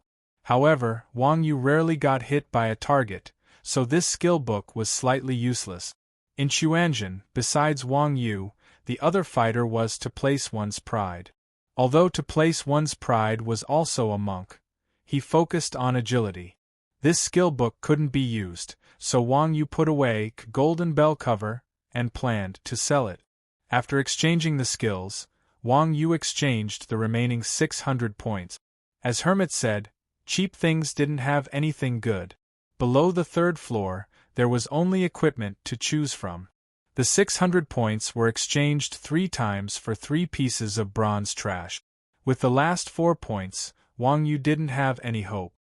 His fingers clicked randomly, and the equipment entered his bag, emitting a dark golden light. Chapter 216. Huh! Wang Yu extended her hand and took out the equipment. It was a sword. Wang Yu fell in love with it the moment he saw its design. Rebirth was a Western fantasy game. There were only swords and blades in the game. Wang Yu had never seen a traditional sword before. The sword was about 3.5 feet long. The blade was straight and narrow, with a scabbard and a long handle. It was suitable for both hands to hold. The handguard extended past the blade by a finger on each side. It was a standard Tang sword. Universe blade, two-handed sword, dark gold, failed, attack. 17-26 mana. 5-17 plus 1 agility plus 6 strength quick switch. Can quickly switch between weapons. Sheath. Attacks have a critical hit effect. Long blade. Attack speed decreased by 50%, attack increased by 100%. Short blade.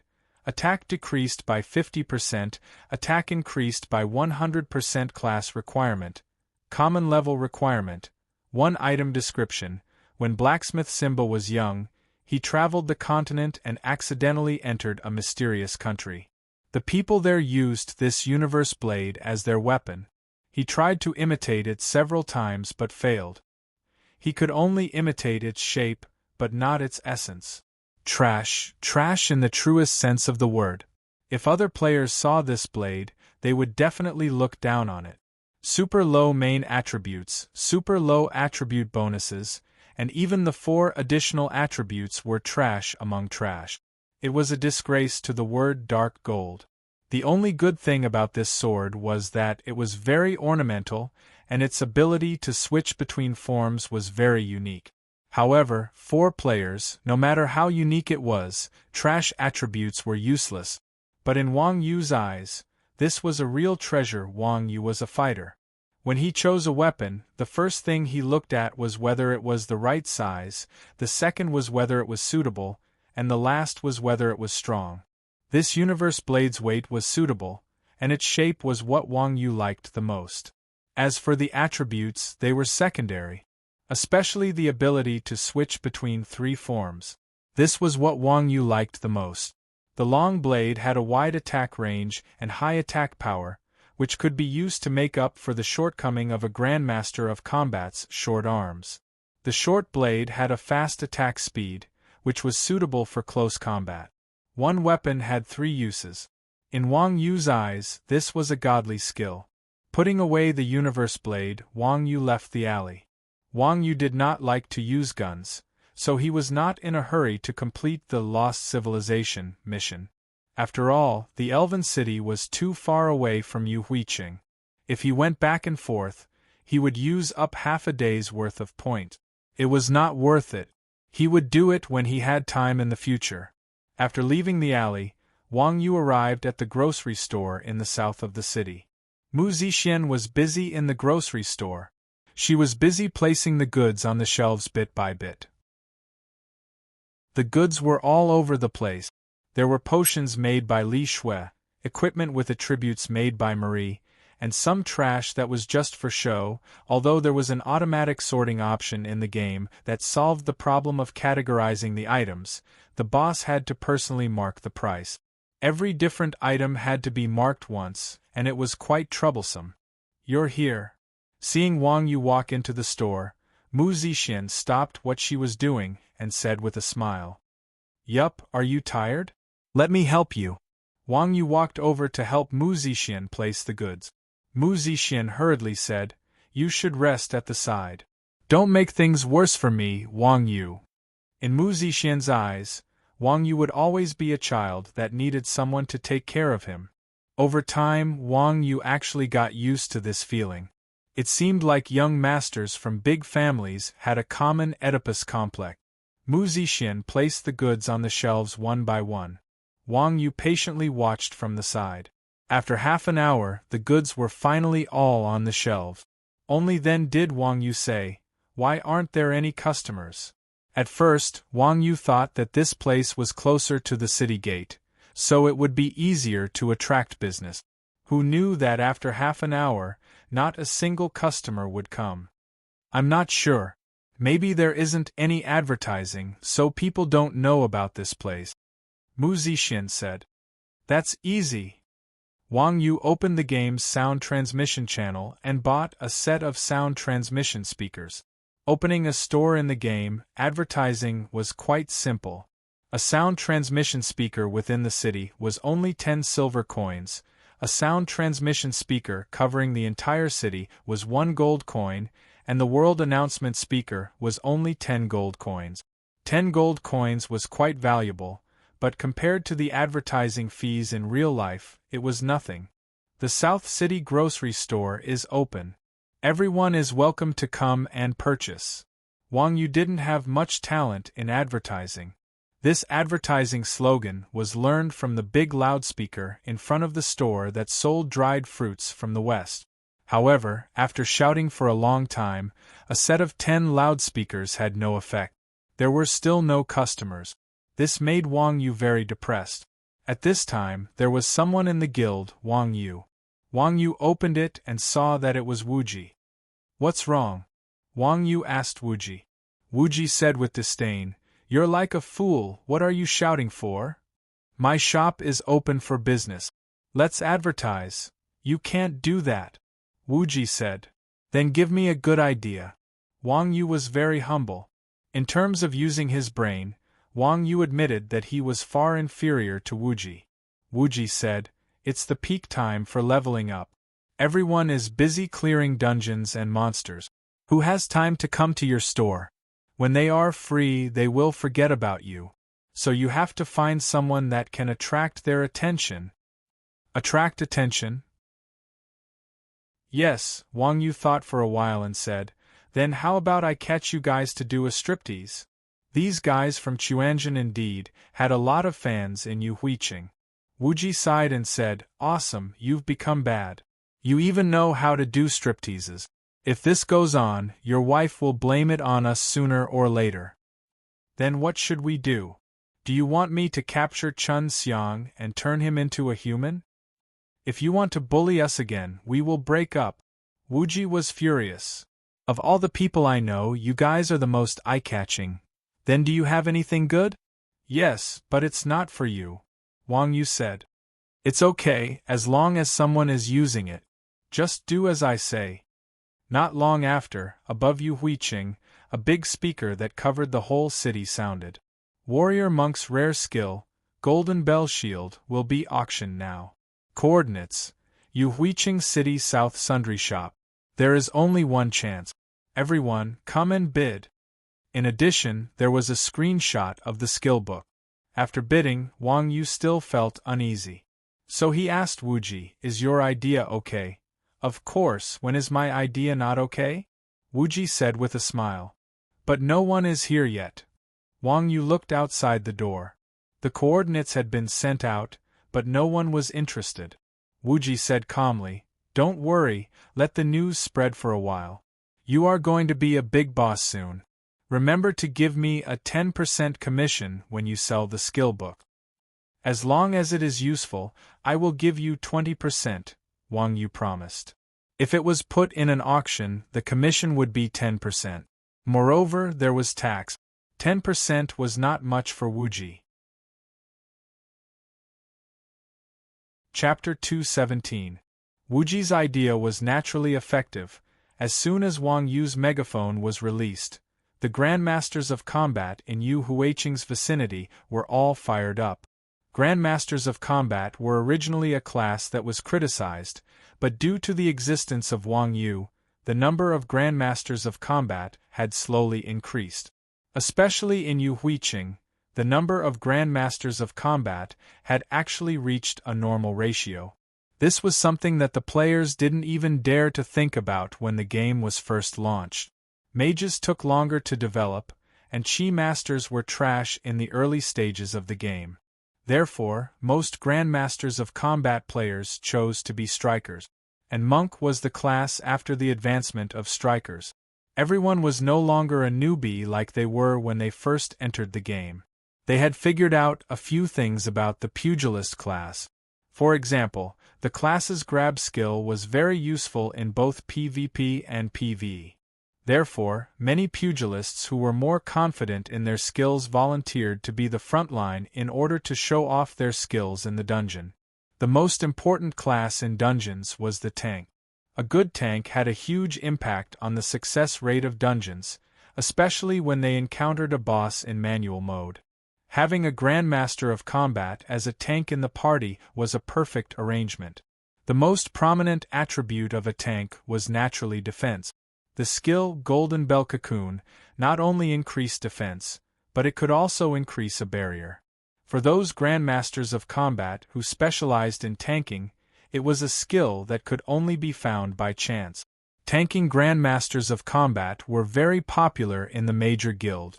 As soon as Wang Yu's message was released, not only the players who were farming monsters, but even the parties in dungeons all left the dungeon and rushed to Yu Huiqing's location. There were even people who added Wang Yu as a friend on the way and sent him a private message about the price. Wang Yu was annoyed and simply closed the friend request. Not long after, the alley south of the city was filled with players. At a glance, almost all of them were Grandmasters of Combat. It was very rare to see so many Grandmasters of Combat on a normal day. Sitting in the shop, Wang Yu saw that there were more and more people. He secretly thought, "This kid Wuji is really good. He attracted so many people in such a short time."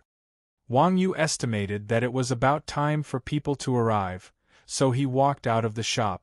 Everyone was excited when they saw Wang Yu.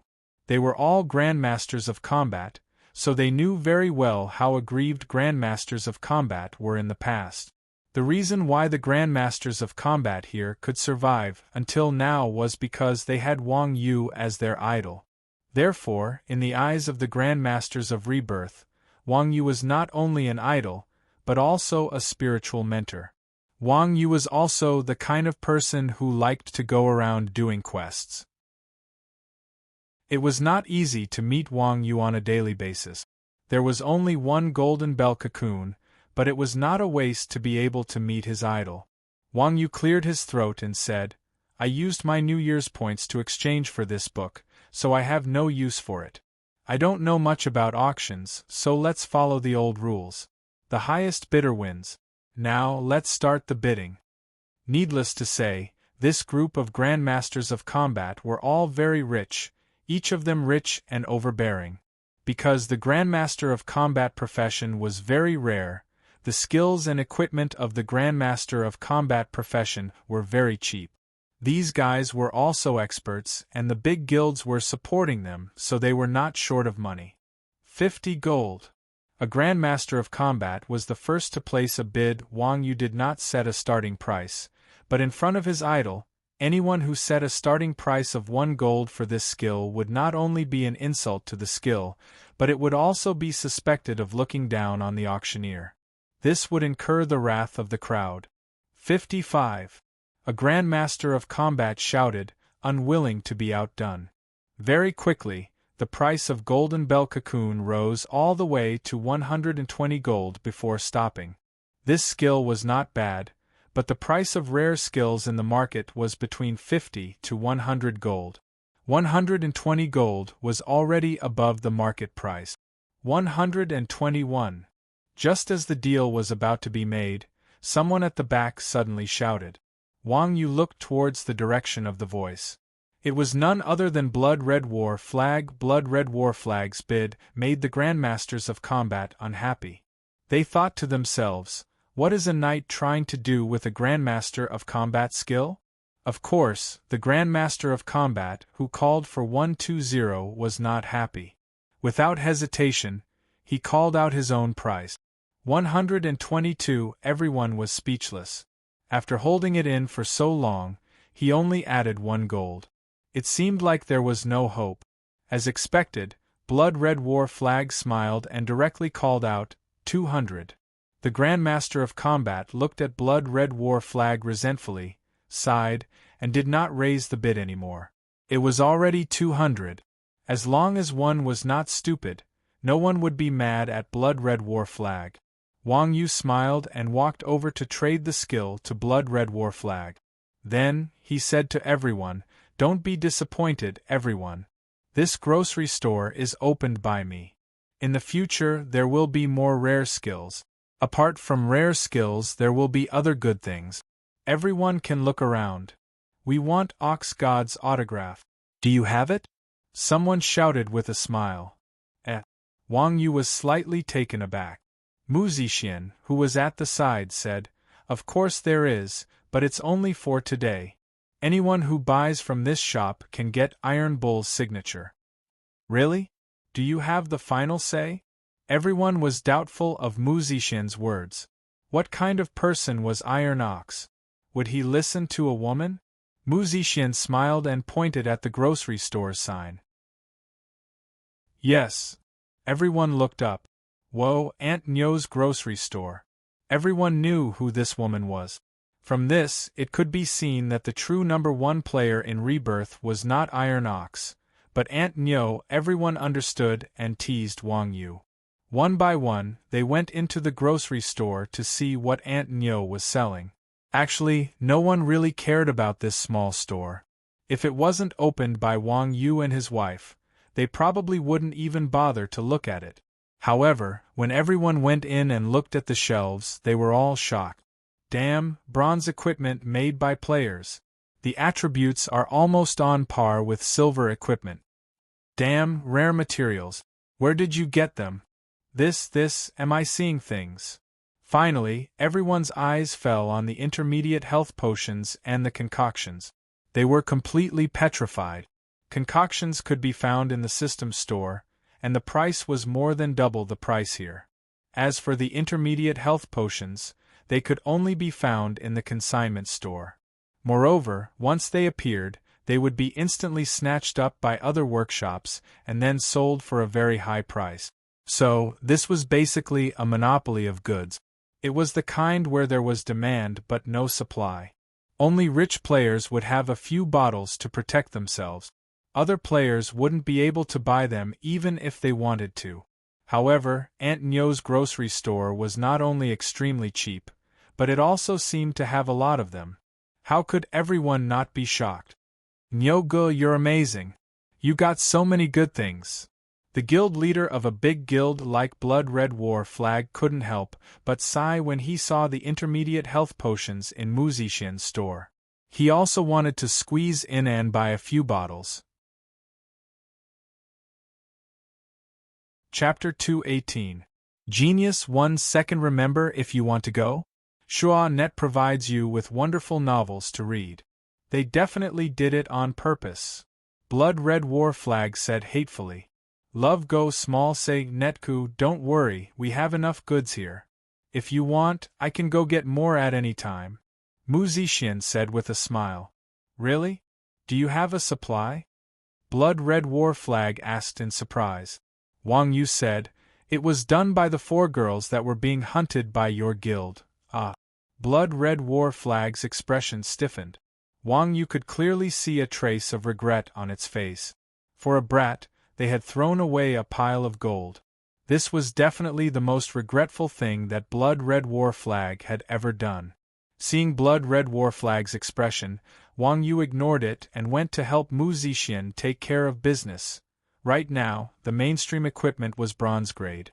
Since the bronze grade equipment sold in the grocery store was self-made by players, its attributes were comparable to ordinary silver grade equipment. Everyone shopped around the store for a while longer before leaving, satisfied.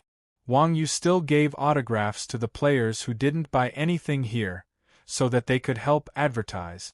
After everyone left, Blood Red War Flag did not leave. It stood foolishly in the shop and said unnaturally, "Nyogu is so lucky to have a wife who can make money so well." Wang Yu was rendered speechless by this idiot. Instead of buying anything, he was praising someone else's wife. Was this how he did things? "Are you busy?" Mu Zixin asked Blood Red War Flag with a smile. As soon as the Blood Red War Flag appeared, Mu Zixin sensed that there was a problem. It was clearly a skill book worth 100 gold coins, yet he wanted to spend 200 gold coins to buy it. If this person didn't have a favor to ask, then he was a fool. Everyone else had already left, but he was still lingering around and refusing to buy anything. This further confirmed Mu Zixin's suspicions. Blood Red War Flag said awkwardly, "There is indeed something. Oh, just say it if you have something to say. Don't make it so awkward." Wang Yu said helplessly. I want to ask Nyogu to do some work." Blood Red War Flag said. "What job?"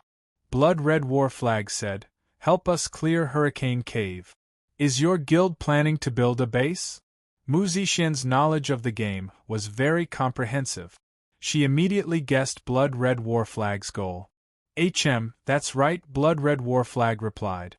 Hurricane Cave was a level 20 instance dungeon. This instance dungeon was different from the Scarlet Church. It was not part of the main quest dungeon. In the setting of Rebirth, non-main quest dungeons would drop special items. For example, the final boss in the Cave of Hurricane, Lamia Angela, would drop a base token. Of course, the drop rate in Rebirth was as ridiculous as ever, so if you wanted to obtain a guild token, you would need to obtain the first kill of the Abyss dungeon. Blood Alliance's main guild and subsidiary guilds added up to over 3,000 people. Picking out 15 experts who were level 20 and above was still possible. However, Blood Alliance had tried the level 20 Abyss dungeon once and the monsters inside were extremely strong. They didn't even get to the first boss before being wiped out. This was why Blood Red War Flag thought of Wang Yu. This was because Blood Red War Flag had seen the recording of Chuanjin and the others clearing the Hell Dungeon. Chuanjin and the others could clear the Hell Dungeon with a few burdens, so the Abyss Dungeon shouldn't be a problem for them. If that's the case. After listening to Blood Red War Flag's explanation, Wang Yu said, "You have to ask Wuji about this. There's no use asking me. I'm not the boss. Actually, we only need you to follow the group." Blood Red War Flag heard Wang Yu's words and was slightly frightened. Wuji had really scared them. Last time, when they killed Nian, Chuanjin got the lion's share. This time, they were going to help them clear the instance dungeon. Wouldn't Blood Alliance be scared out of their wits? In comparison, although Wang Yu was strong and killed people like flies, compared to that guy who ate people without spitting out bones, he was as tame as a pet. Moreover, the biggest difficulty of this instance dungeon was that the tank wouldn't be able to tank it. In the recording of Chuanjin clearing the Hell Dungeon, Wang Yu didn't suffer any losses when fighting the boss alone. He would definitely be able to tank it. Blood Red War Flag's real reason for looking for Wang Yu was just to find someone to tank the monsters. Wang Yu was a straightforward person without any schemes. If he was here, he would definitely agree to Blood Red War Flag's request. However, Mu Zixin was here. She could guess Blood Red War Flag's goal from their expression. How could she let Wang Yu suffer losses? Mu Zixin laughed and said, "Iron Ox is Chuanjin's man after all. I have to tell Wuji about this to prevent any misunderstandings between them. I hope you can understand." At the same time, Mu Zixin sent a private message to Wang Yu, "Call Wuji over." Wang Yu silently sent a message to Wuji. I understand. Blood Red War Flag wiped his sweat and said to Wang Yu, "Nyogu, don't worry. As long as we can get the base token, I won't mistreat you." Okay. Wang Yu nodded and said, Wuji said he'll be here soon. He asked us to wait for him to come before we talk. Blood Red War Flag had a bitter expression and thought, damn, what's going to come will come. 3 minutes later, Wuji came to the shop. He first greeted Wang Yu and his wife, then smiled and said to Blood Red War Flag, Blood Boss, if there's anything, just tell me. I'm Iron Ox's manager.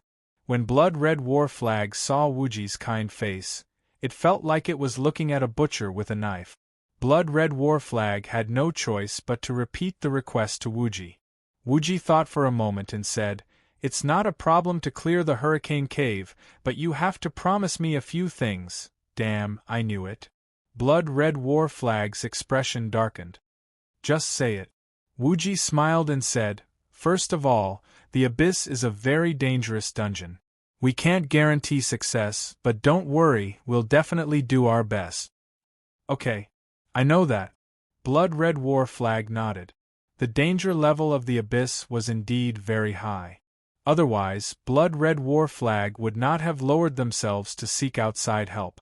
Although Wuji liked to extort people, he was still trustworthy. Wuji then said, Secondly, the Blood Alliance will be responsible for our supplies and battle losses in this dungeon. Do you have any objections? Blood Red War Flag said, No, not at all. This is our responsibility. Thirdly, we have priority in choosing the items dropped in the dungeon. Of course, the base token is excluded. This. Blood Red War Flag hesitated and finally gritted its teeth. Okay.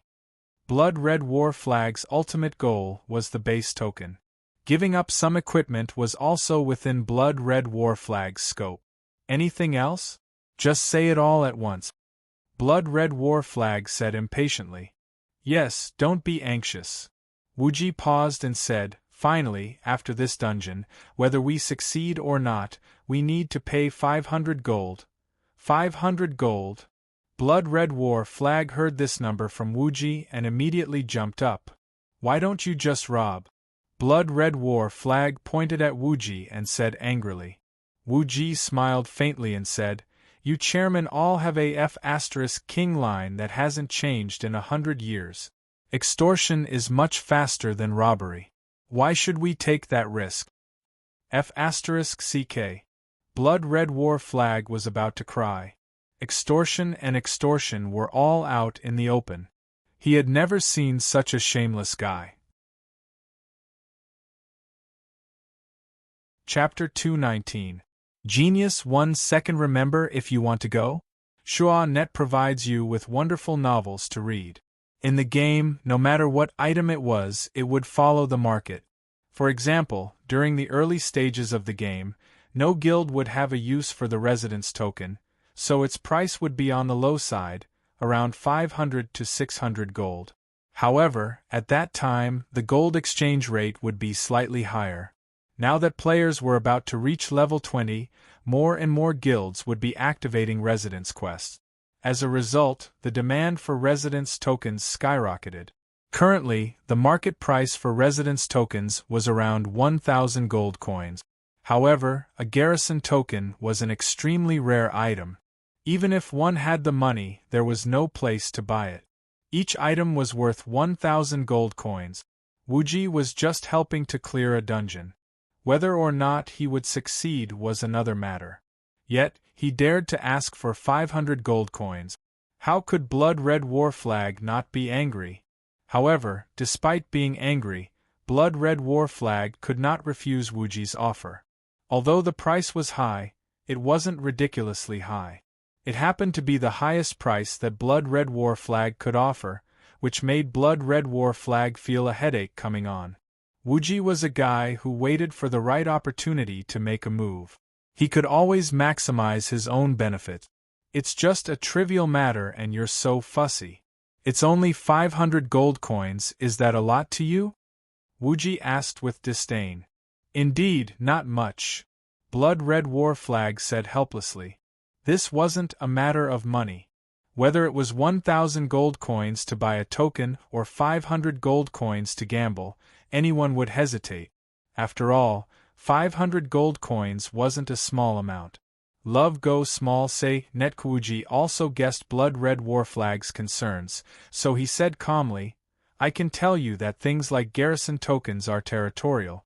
If you buy a token from the consignment store, it's very likely that the garrison is in another main city. Ah? Is that so? Blood Red War Flag really didn't know about this. Of course. We have a guild residence in Chuanjin. Why would we lie to you? Blood Red War Flag. Wuji had inadvertently touched the fragile heart of Blood Red War Flag. Not everyone could bear the feeling of being suppressed by a few dozen people when there were thousands of them. In Yu Huiqing, apart from us, I don't think anyone can help you. Wuji added. These words caused Blood Red War Flag's expression to change slightly. Indeed, that was only a small dungeon with a dozen or so players. When it came to elite players, which guild dared to say that they could compare to Chuanjin? In the end, Wuji's words made Blood Red War Flag completely relent. How about this, if we don't get you a garrison token, we'll continue to help you until we get one. How about it? Deal.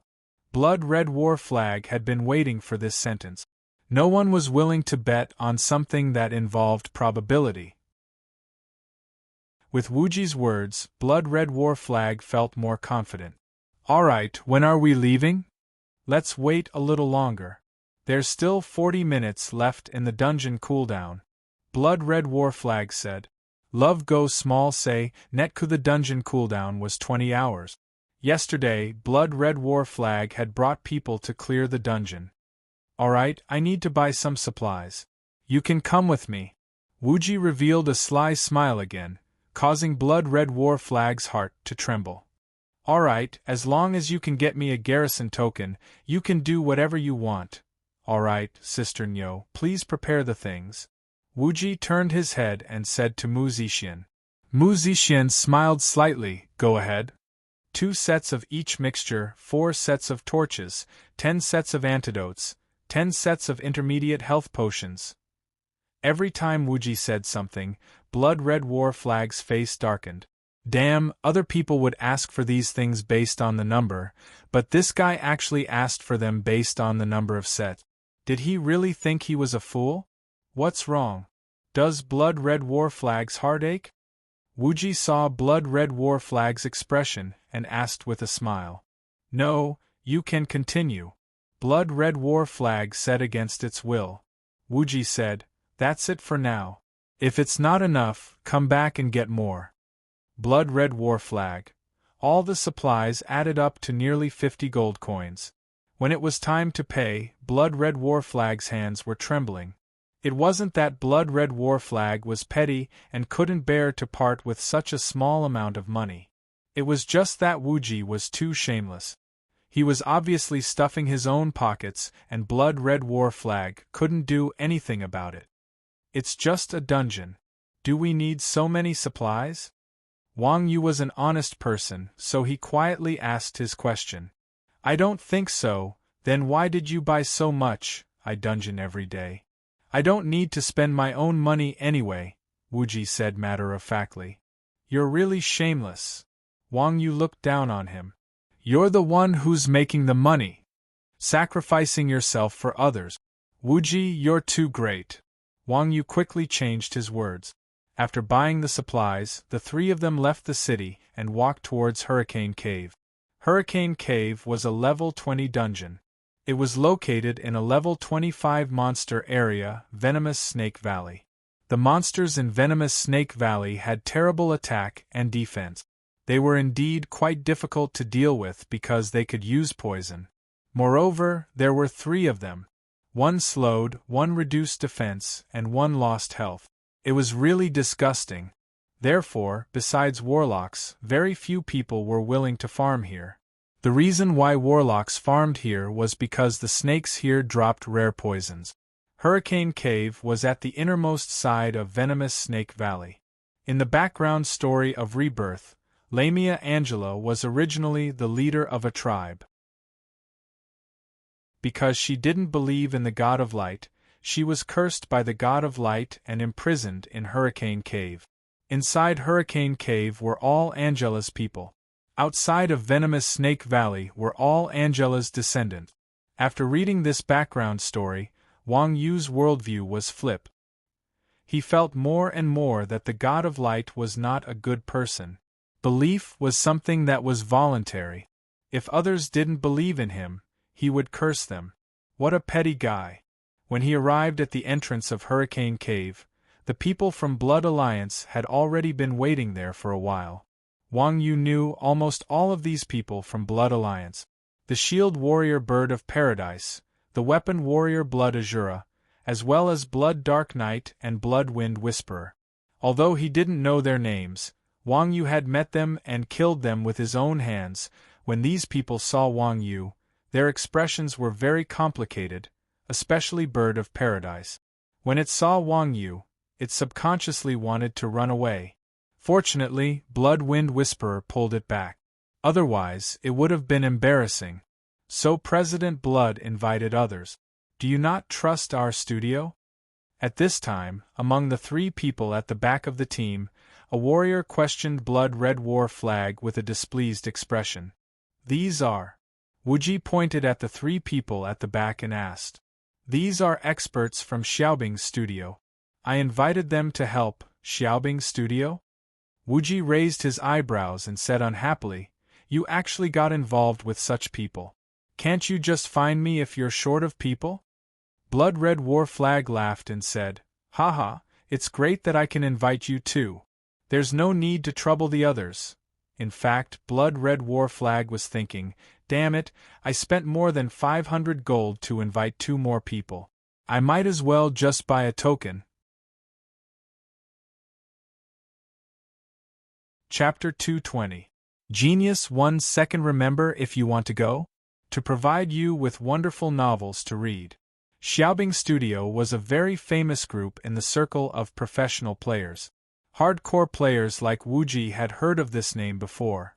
Love Go Little Say Netku. This group of people was quite strong, but their reputation wasn't that great. It wasn't a big deal for players to steal monsters, kill people, and loot equipment on a daily basis. However, these people often monopolized the market and drove up the prices. In the past, there had been a few servers in other games that had been turned into ghost zones because of them, causing many people to have a bad impression of them. One had to know that reputation was the most important thing for a studio. This studio could be considered a weirdo in the industry. As for why the people from Blood Red War Flag hired them, Wuji did not ask because the reputation of the people from Chuanjin was not much better than these guys. It was just that the people from Chuanjin were there to play the game, while the people from Xiaobing Studio were there to destroy the game. This was the most essential difference. For their own interests, they did not hesitate to destroy the whole world. No wonder even Wuji looked down on them. Wuji's words caused the people from Xiaobing Studio to be dissatisfied. The guy called Waning Moon Frost pointed at Wuji and said angrily, Who are you? If you don't like it, we can fight.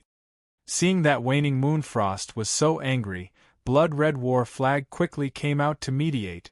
This is the leader of Chuanjin, Wuji. Everyone, please give me some face. If there's anything, we can talk about it after clearing the dungeon. Chuanjin? Waning Moon Frost was stunned when she heard Blood Red War Flag's words. She looked at Wuji and Wang Yu with a look of disbelief. Love Go Little Say, Netkue person's reputation was like a tree's shadow. Chuanjin was very famous in Yuhuiqing. Even the people from Xiaobing Studio could not help but worry when they heard that these 2 people were from Chuanjin. Hence, Waning Moon Frost said to Blood Red War Flag, Humph, I'll give face to the leader this time. Wuji sneered, If you're afraid, just say it. What face? Old blood, let me tell you, with people like them dragging us down, we might not be able to pass this instance. Don't go too far. Before Wuji could finish, the other 2 people from Xiaobing Studio immediately became angry. Blood Red War Flag was also very unhappy with Wuji's actions. Wuji had already taken advantage of the situation, yet Blood Red War Flag was still mocking him. Bloody Wind Whisper quickly came over and said, Boss Wuji, Icy and the others were actually invited by me. They are quite strong, and their studio has the best potions on the market. They will be a great help to us in this dungeon. Replenishing potions was undoubtedly one of the most important conditions when doing instance dungeons. Good potions were priceless, and Xiao Bing's workshop had plenty of potions. The reason why Bloody Windwhisper had invited these guys was because they had taken a fancy to their potions. "Oh, what good potions do you have? Let me see."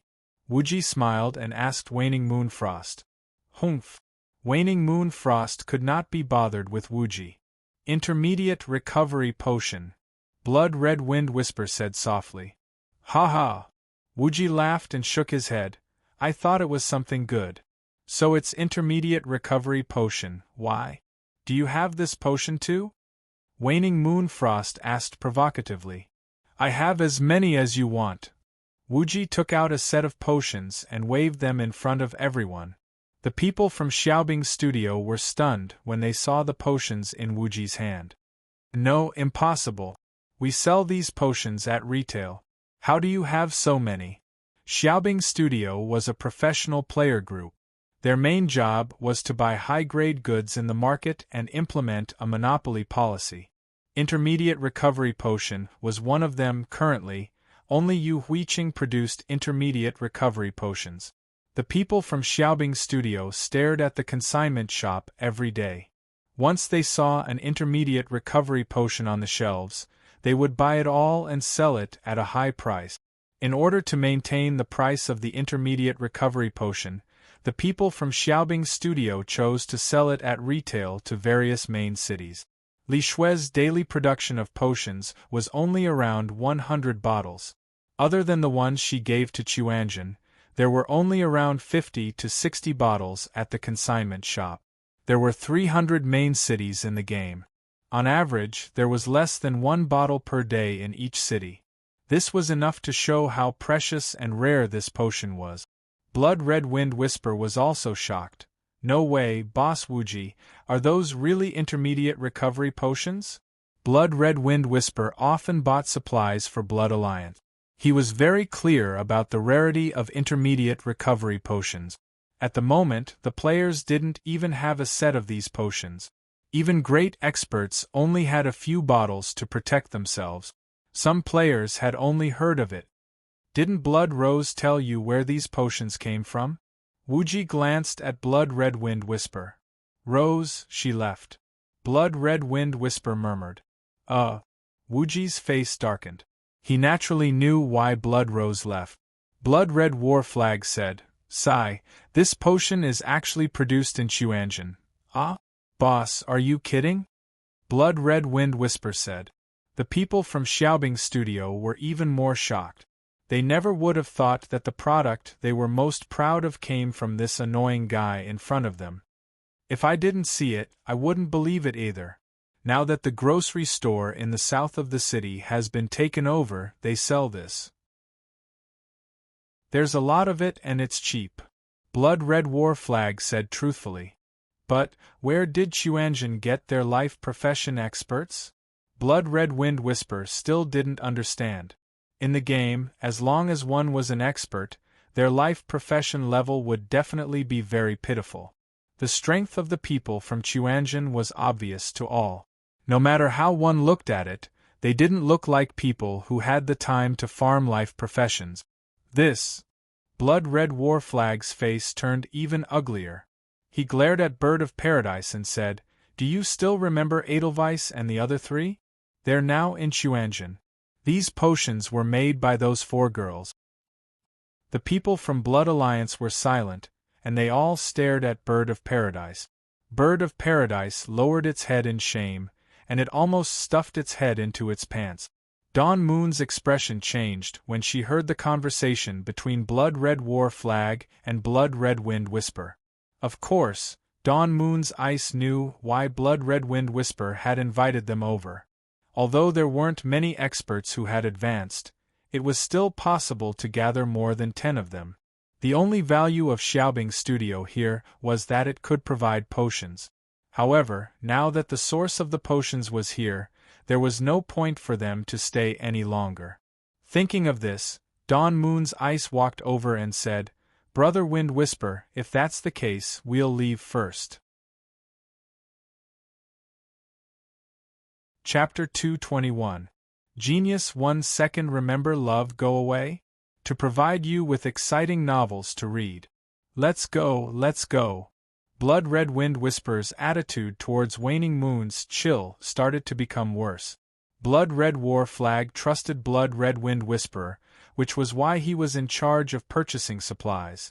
After hearing what Blood Red War Flag said, Blood Red Wind Whisperer realized that the price of Waning Moon's chill was much higher than the normal price.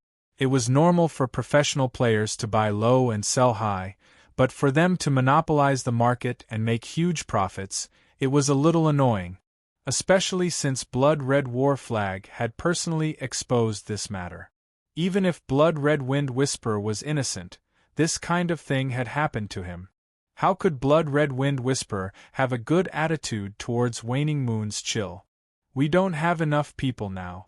Should I call a few of our guild members over? Hurricane Cave Abyss originally required 15 people. After Waning Moon's group of 3 left, there were 3 less people. Blood Red War Flag quickly declined.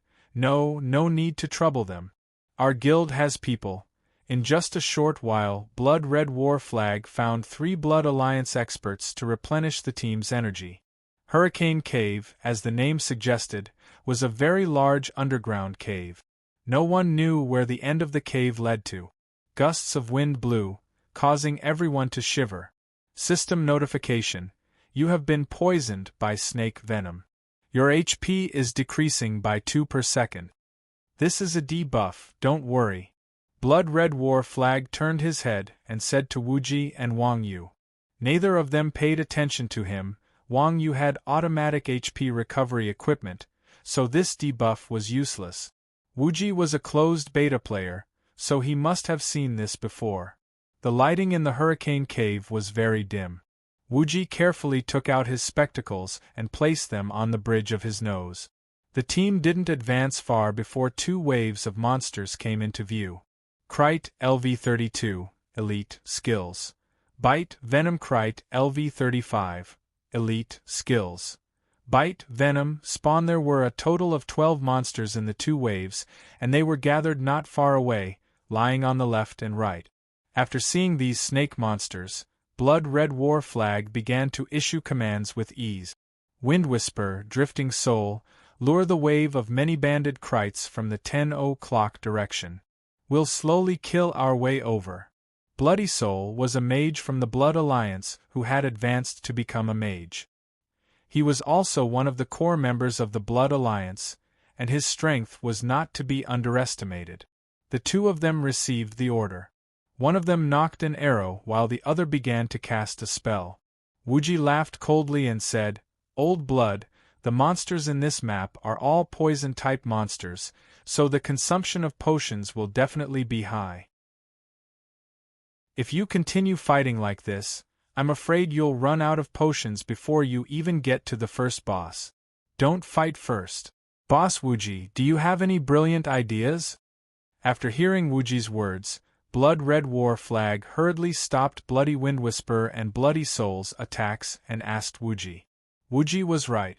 Blood Red War Flag had already brought people to this dungeon yesterday.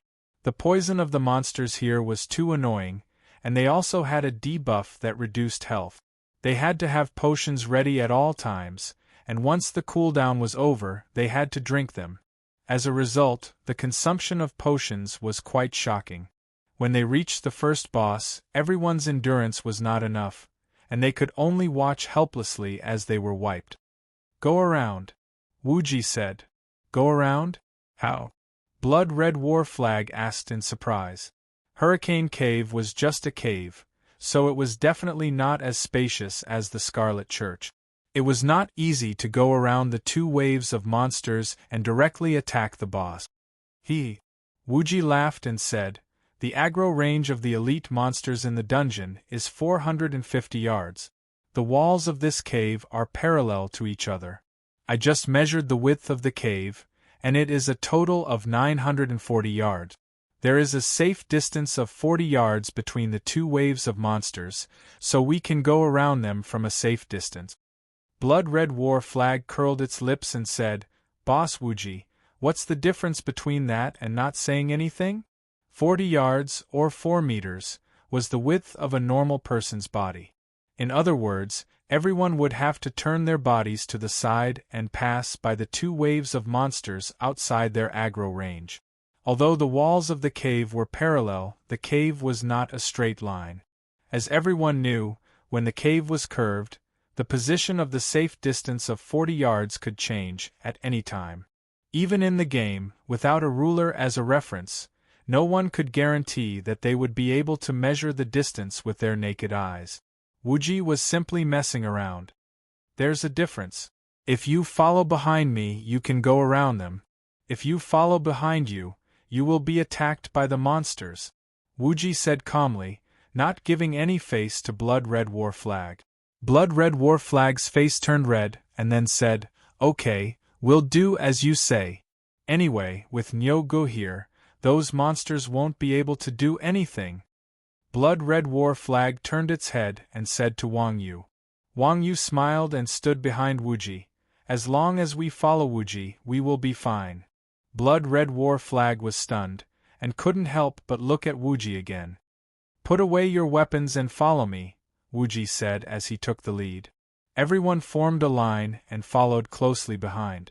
After walking for about 7 or 8 meters, Wuji suddenly stopped and drew a line on the ground with his feet, saying, Everyone, before crossing this line, make sure to turn sideways. After saying that, Wuji turned sideways and moved forward step by step. Everyone followed closely behind until everyone crossed the area horizontally. The monsters on both sides did not move at all. Damn, Boss Wuji, this is amazing! Blood Red War Flag was the last to pass through the monster area, and then shouted in shock. Blood Red War Flag's shock was definitely from the bottom of its heart. To be able to use one's eyes to measure the distance, and to do it accurately, this was not something that an ordinary person could do. Wuji laughed and said, I think it's better for me to command from now on. What do you think, Boss Blood Red? Blood Red War Flag hesitated for a moment, then said, Okay. Boss Wuji, you will definitely be better at commanding than me. The Blood Red War Flag was completely convinced by Wuji's display just now. Although Wuji wasn't well liked, his strength was truly terrifying. It was no wonder that the Quan Zhen sect had so many experts, yet the sect leader was him. After Blood Red War Flag gave the command to Wuji, the team continued forward, and soon, the team arrived at the habitat of the first boss. In this scene, the snake monsters were not in groups like before. The snake monsters here were scattered, curled up on the ground alone. As long as everyone took a step forward, the whole area would be affected, and the monsters in the area would rush over. Boss Wuji, do we go around this as well? Blood Red War Flag rubbed its hands and asked Wuji. At this moment, Blood Red War Flag wanted to directly pass through the monsters in front of them and force Lamia Angela away. You're thinking too much. Wuji glanced at Blood Red War Flag. Chapter 222. Genius 1 second. Remember if you want to go? Shua.net provides you with wonderful novels to read. The system was not a fool. How could it design such a brainless instance dungeon? The distribution of snake monsters in this scene was clearly designed to target opportunistic players. Then what should we do? The Blood Red War Flag was just saying it. He was a veteran expert, so how could he not see that the distribution of the snake monsters was fishy? Moreover, Blood Alliance had reached here yesterday. Because of the distribution of monsters here, they forcefully started a wave of attacks and used up all their supplies. In the end, they weren't able to defeat the boss. One wave, Wuji said calmly. One wave. Blood Red War Flag was a little disappointed. He thought that if he gave the command to Wuji, Wuji would have some good ideas. In the end, it was still the same as his strategy. Wuji said, With the way the monsters are distributed, there's no other way but to send a wave of them. The only thing we can change is our formation. Group formation? Are there any tactics in a single wave? Blood Red War Flag asked curiously. A group fight was a group fight. It was the most unskillful way of fighting. They had never heard of a group fight with any trick. If our Chuanjian members were here, these trash monsters would definitely be crushed. But you guys, if you don't use tactics, it will definitely be impossible. Wuji was always attracting hatred for him. The people from Blood Alliance weren't pushovers. Now that they were being mocked by Wuji, their faces and necks turned red. However, when they saw Wang Yu standing beside Wuji, they could only swallow their anger. Love go small say netku f*ck your arrogance. Isn't it just an expert? I don't believe you'll be able to do anything in one go. Bloody Azura shouted in the guild channel. That's right. When he's alone, I'll stab him 8 to 10 times. Blood Knight roared. The others all agreed, killing Wuji many times in the guild channel. This caused the other Blood Alliance players to be confused, asking, "What's going on? There's an idiot in the team. Then why don't you guys scold him in the team channel?" Everyone. This Blood Red War Flag coughed and said, "Boss Wuji, how should we fight this group?" Wuji pointed to a corner not far away and said, "Do you see that corner? Everyone, stand in an inverted 5 formation and stick close to the wall."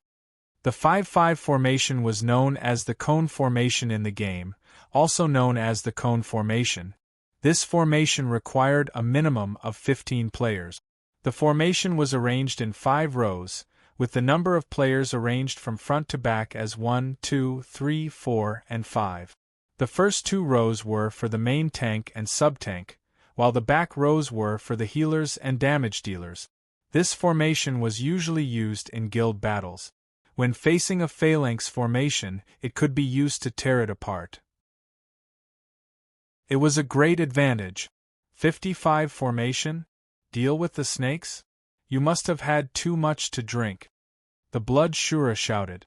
A 1 to 5 formation was always successful in PvP, but in PvE, these non-humanoid monsters did not have the intelligence to set up a formation.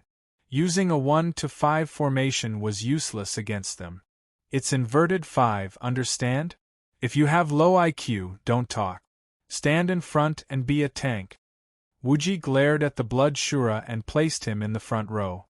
In the team, there were 2 shield bearers, 1 weapon bearer, and 1 paladin. When everyone heard Wuji's words, they quickly went to the front row. "Paladin, come back!"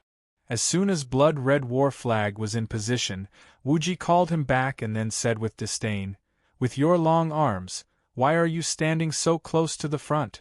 Stand in the middle of the second row with Iron Ox." Blood Red War Flag held back his curiosity and stood in the second row with his head lowered. "You 4 thieves, stand on both sides of the first and second row. Use the people next to you as a reference and move back half a step." Letting the thieves stand in the front row was quite ridiculous. Although everyone had their doubts, in order not to be looked down upon by Wuji, they silently chose to obey. Wuji wanted to take the opportunity to mock everyone, but everyone ignored him. He felt bored and could only continue to arrange the others. 2 mages and an archer were in the 3rd row, and the 2 priests of Blood Alliance were in the 4th row. Wuji was also a priest, so he arranged himself in the corner at the back. After Wuji finished arranging the formation, everyone finally saw the legendary inverted 5 formation. Although the 5 people in the front row stood in a row, because the thieves were at the back, they did not fight in a straight line. Instead, they stood in an arc. No one could guess what Wuji's intentions were, but the 2 thieves in the front row felt a sense of security. It was unprecedented for the thieves in the front row to feel a sense of security. Everyone is in position. Does anyone have any doubts? If not, let's start, Wuji said. Blood Shura saw that Wuji had arranged for him to be the main tank in the middle and said with a bitter face, "Boss Wuji, you didn't do it on purpose, did you? I really didn't mean to offend you." Wuji said calmly. Brother Shura, don't worry and fight the monsters. Am I the kind of person who will seek revenge for the smallest grievance? Don't worry, with me here, it'll be hard for you to die. But, if you say any more nonsense I can easily kill you. Wuji threatened. Blood Shura quickly shut up and cursed in his heart. F***ck, you still dare to say that you're not the kind who will seek revenge for the smallest grievance? After the formation was in place, Blood Wind Whisperer shot an arrow at the head of a kite under Wuji's command. One snake was aggroed, and all the other snakes surrounded it. As soon as the two sides exchanged blows, everyone immediately felt the advantage of this inverted 5 formation. As everyone was standing in the corner, the inverted 5 formation effectively protected the backline damage dealers in the terrain. Only the 5 in the front row were actually fighting the snake. No, it was 3. After another 2 rounds, everyone finally realized the brilliance of Wuji's arrangement. Although the 2 thieves at the front were standing in the front row, they were one body behind the tanks beside them. Therefore, when the snakes attacked, the 2 shield bearers could always block them effectively, and then they could take the opportunity to deal a burst of damage. The monsters in this dungeon were all monsters with low health and low defense, which was very suitable for high-burst professions like thief. With the protection of the 2 shield bearers, the 4 thieves took turns to attack, and the damage output was very impressive. In the second row, Wang Yu had a long staff in his hand, and Blood Red Warflag's weapon was a spear. Both of them had a relatively wide attack range. The 2 of them could help the tanks in the front row kill the monsters, and at the same time, protect the thieves beside them. It was a perfect combination of offense and defense. The mages and archers in the third row were tightly protected, and they could deal damage freely. The last 3 priests, because of the effectiveness of this formation, did not have much pressure. Each of them just had to take care of a tank. 1 tank and 1 priest. What a luxurious formation! Under Wuji's care, Blood Shura faced the snakes head-on, and his health did not drop below 50%. He swung his whirlwind slash like a windmill, and shouted excitedly, annoying everyone. Wuji even thought of killing him. Chapter 223. Genius 1 second. Remember if you want to go? TalkNet, providing you with exciting novels to read. Under Wuji's inverted 5 formation, they quickly cleared out the snakes in front of them. After clearing out the snakes, the Blood Alliance members were still in shock. If not for the snake corpses on the ground, they wouldn't have believed that they were the ones who killed the snake. One had to know that when the Blood Alliance members were clearing this dungeon yesterday, they had to expend a lot of effort to deal with these poisonous snakes. There were even a few times when they were almost wiped out. This time, only 2 people changed their formation, but they passed without any injuries. What surprised everyone the most was that he didn't even use any consumables this time. Thinking about it, Wang Yu was only in the second row to support the damage output. Wuji's healing was about the same as the other 2 clerics. Compared to yesterday's formation, they didn't have much of a chance. However, because of this formation, the difference between the 2 times they killed monsters was so huge. The Blood Alliance members who were unsatisfied with Wuji now looked at Wuji with respect.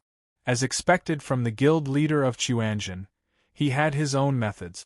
However, Wuji said to Wang Yu with disdain, "This bunch of useless B*****stards. If it was us Chuanjin members, we wouldn't need to go through so much trouble." Wang Yu nodded his head. Yes, it must have been hard on them. Hearing the conversation between the 2, the respect that the Blood Alliance members had for Wuji disappeared. Condescending. What the hell is this? After clearing out the snakes, everyone walked forward and arrived in front of the first boss.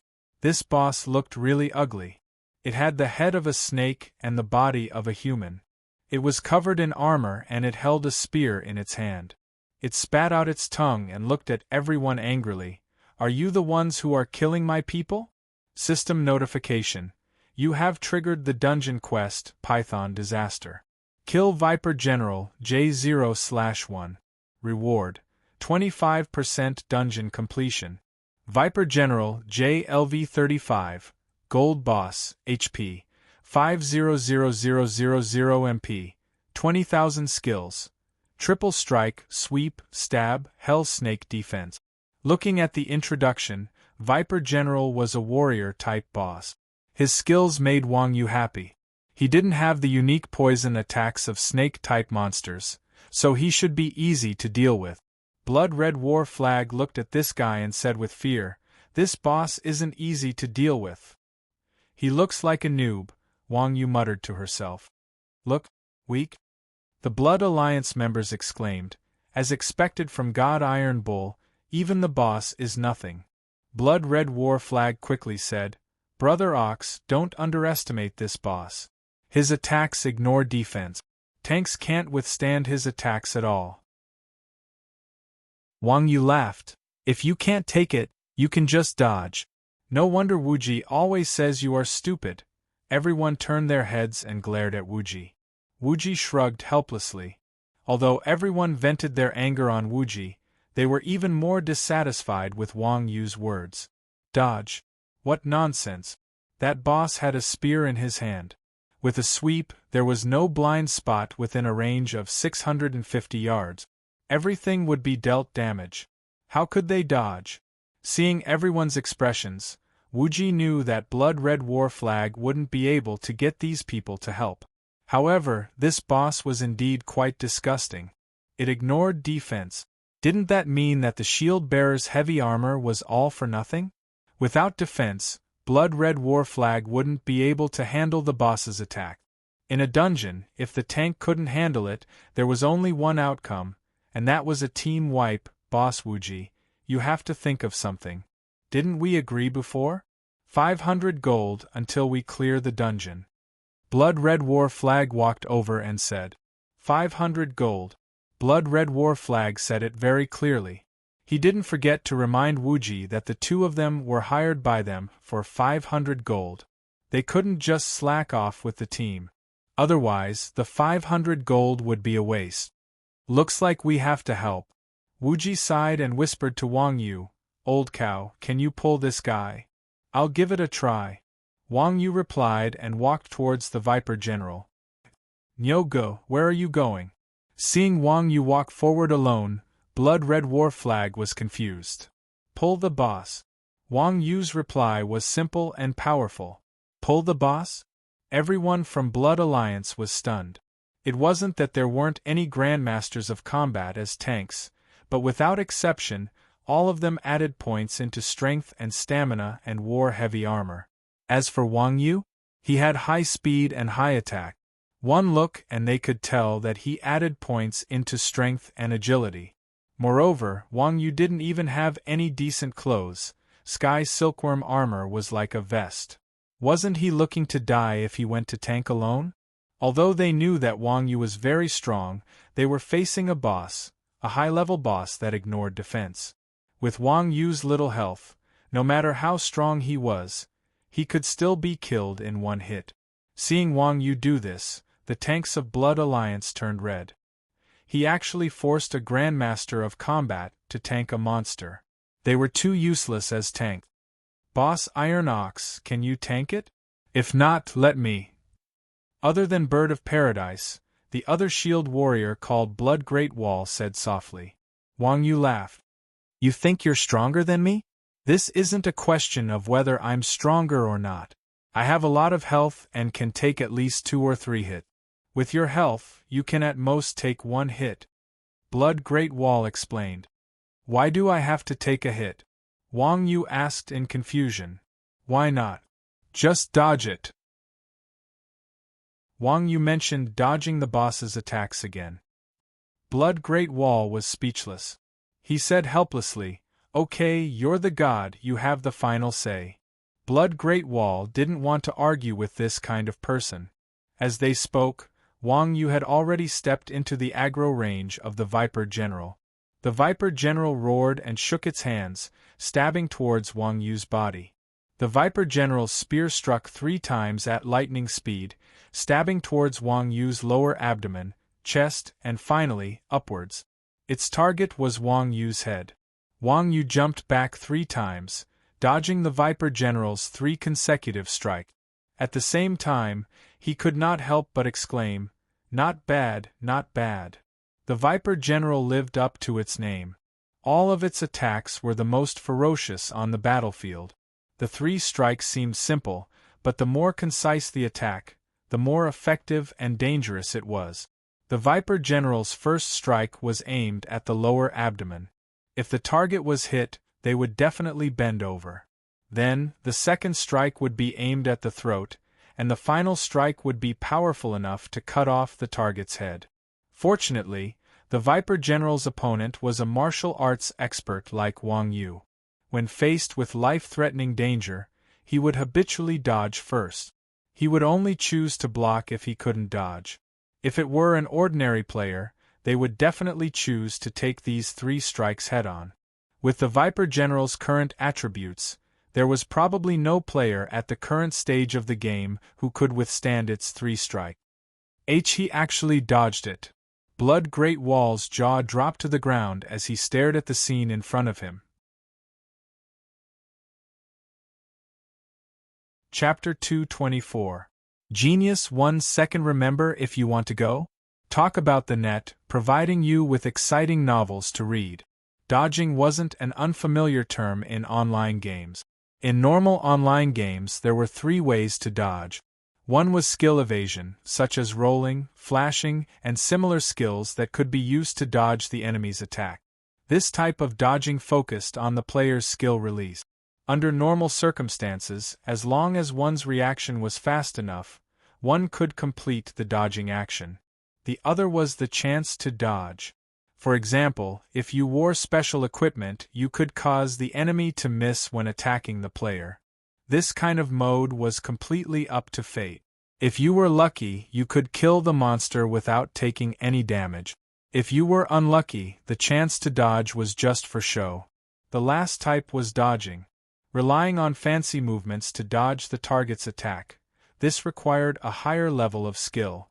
Players who could dodge were basically professional esports players, so there were very few people who could actually use this type of dodging technique.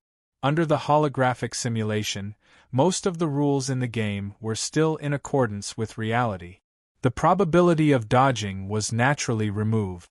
Because of this, the only dodging techniques that players could use in battle were skill evasion and movement evasion. Dodging skills in Rebirth were very precious, and among the 7 classes, only archers had dodging skills. Therefore, if players wanted to effectively dodge in battle, they could only rely on movement. Movement evasion was already an extremely high-level skill in online games, not to mention this was a holographic simulation world. Everyone was immersed in the game, and their skills were equivalent to the system's support. Without the system's support, very few people could effectively dodge in battle, let alone dodge the boss's attack. Wang Yu had fought with Blood Alliance several times before. Most of the Blood Alliance's impression of Wang Yu was that he could insta-kill people, run extremely fast, and jump onto roofs. Those who had fought with him before, such as Blood Whisperer, knew that Wang Yu could catch arrows with his bare hands, and that he could go into stealth. But no one noticed that their attacks basically couldn't hit Wang Yu. After all, Wang Yu had always insta-killed people. Blood Alliance didn't have anyone who could last one round against Wang Yu. Hence, when the Blood Alliance members saw how Wang Yu easily dodged the Viper General's attack, they all revealed looks of disbelief. The Viper General was difficult to deal with not only because of its defense break, but also because of the short duration of its other skills. Wang Yu jumped back and landed on the ground. The Viper General grabbed the spear with both hands and thrust it forward. Wang Yu calmly shifted his body to the side and dodged the sudden stab. The Viper General waved its arm and swept horizontally, drawing a large circle around itself. Wang Yu leaped onto the Viper Warrior's head the instant the Viper Warrior swept its body. Eagle Stomp followed by Thunder Stomp, Wang Yu stomped on the Viper Warrior's head 4 times in a row, stunning the Viper Warrior. Attack him! Seeing that the Viper General was stunned, Wuji hurriedly gave the order to attack. Everyone rushed forward and attacked the Viper General. The stun only lasted for 5 seconds. Before everyone could disperse, the Viper General woke up. Without even panting, it expressionlessly raised its spear and used triple strike. This was the shamelessness of a system mode boss. Its actions were completely illogical and mechanical. If Wang Yu dodged at this time, he would definitely die. Helpless, he spread his arms and his gloves turned into a staff. Wang Yu used her parry skill and activated air domination. She then used her staff to block the great Viper General's spear. With a slight twist of her staff, she diverted the force of the attack. As if someone had pushed the great Viper General, it did not manage to use its other 2 attacks, its spear stabbing into the ground. To Wang Yu's delight, he discovered that the Viper General's attacks could break through defense, but not parry. Thinking about it, the system couldn't possibly create an undefeatable boss. When normal players fought bosses, they would mindlessly use their shields to test the boss. The 2 shield-bearers from the Blood Alliance didn't even have time to use parry and were instantly killed by the boss, so they didn't notice this characteristic. Constantly dodging while fighting a boss was extremely taxing on one's mind. Even a martial arts expert like Wang Yu would feel tired after maintaining a focused state for a long time. However, after discovering this characteristic of the boss, everything became much easier. After the Viper General pulled out its spear from the ground, it once again stabbed at Wang Yu. Wang Yu grabbed one end of the staff and flicked it upwards, drawing an arc in the air. With a light tap, he knocked the Viper General's spear off course. The Viper General seemed to have lost control. It raised its spear and stabbed at the top of Wang Yu's head. At the same time, Wang Yu lowered his head, grabbed the staff with both hands, and fiercely swung it at the Viper General's feet. Under the inertia, the Viper General lost its balance and fell to the ground. Wuji gave the order to attack again. Everyone surrounded the Viper General and gave it another round of attacks. A boss in system mode wouldn't be as realistic as a boss in manual mode after being knocked down. It wouldn't even know how to hold its head and retreat after being attacked. The Viper General followed the system's roguish tradition. As if it had activated super armor, it forcefully stood up under everyone's attacks. It aimed at Wang Yu and raised its spear to stab. Wang Yu didn't dodge. Using his staff to knock away the Viper General's spear, he smashed it into the Viper General's chest. The Viper General's body, which was charging forward, swayed slightly. Wang Yu took the opportunity to get close to the Viper General. He stretched out his arms, grabbed the Viper General, and tripped it, causing it to fall to the ground. Everyone took turns attacking the Viper General. This was the best way to deal with a brainless boss. As long as you found the right method, no matter how many times you used it, the boss would still dive into the trap. Under Wang Yu's roguish control, all of the Viper General's powerful attack skills were useless. No matter how strong its attack was, it was useless if it couldn't hit its target. The Viper General fell again and again, but it got back up again and again. It had a total of 500,000 HP, but under everyone's attacks, it quickly fell to 30%. Dodge, it's about to transform, Wuji commanded as he retreated out of the Viper General's attack range.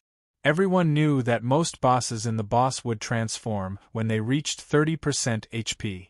Therefore, as soon as Wuji gave the order, everyone fled.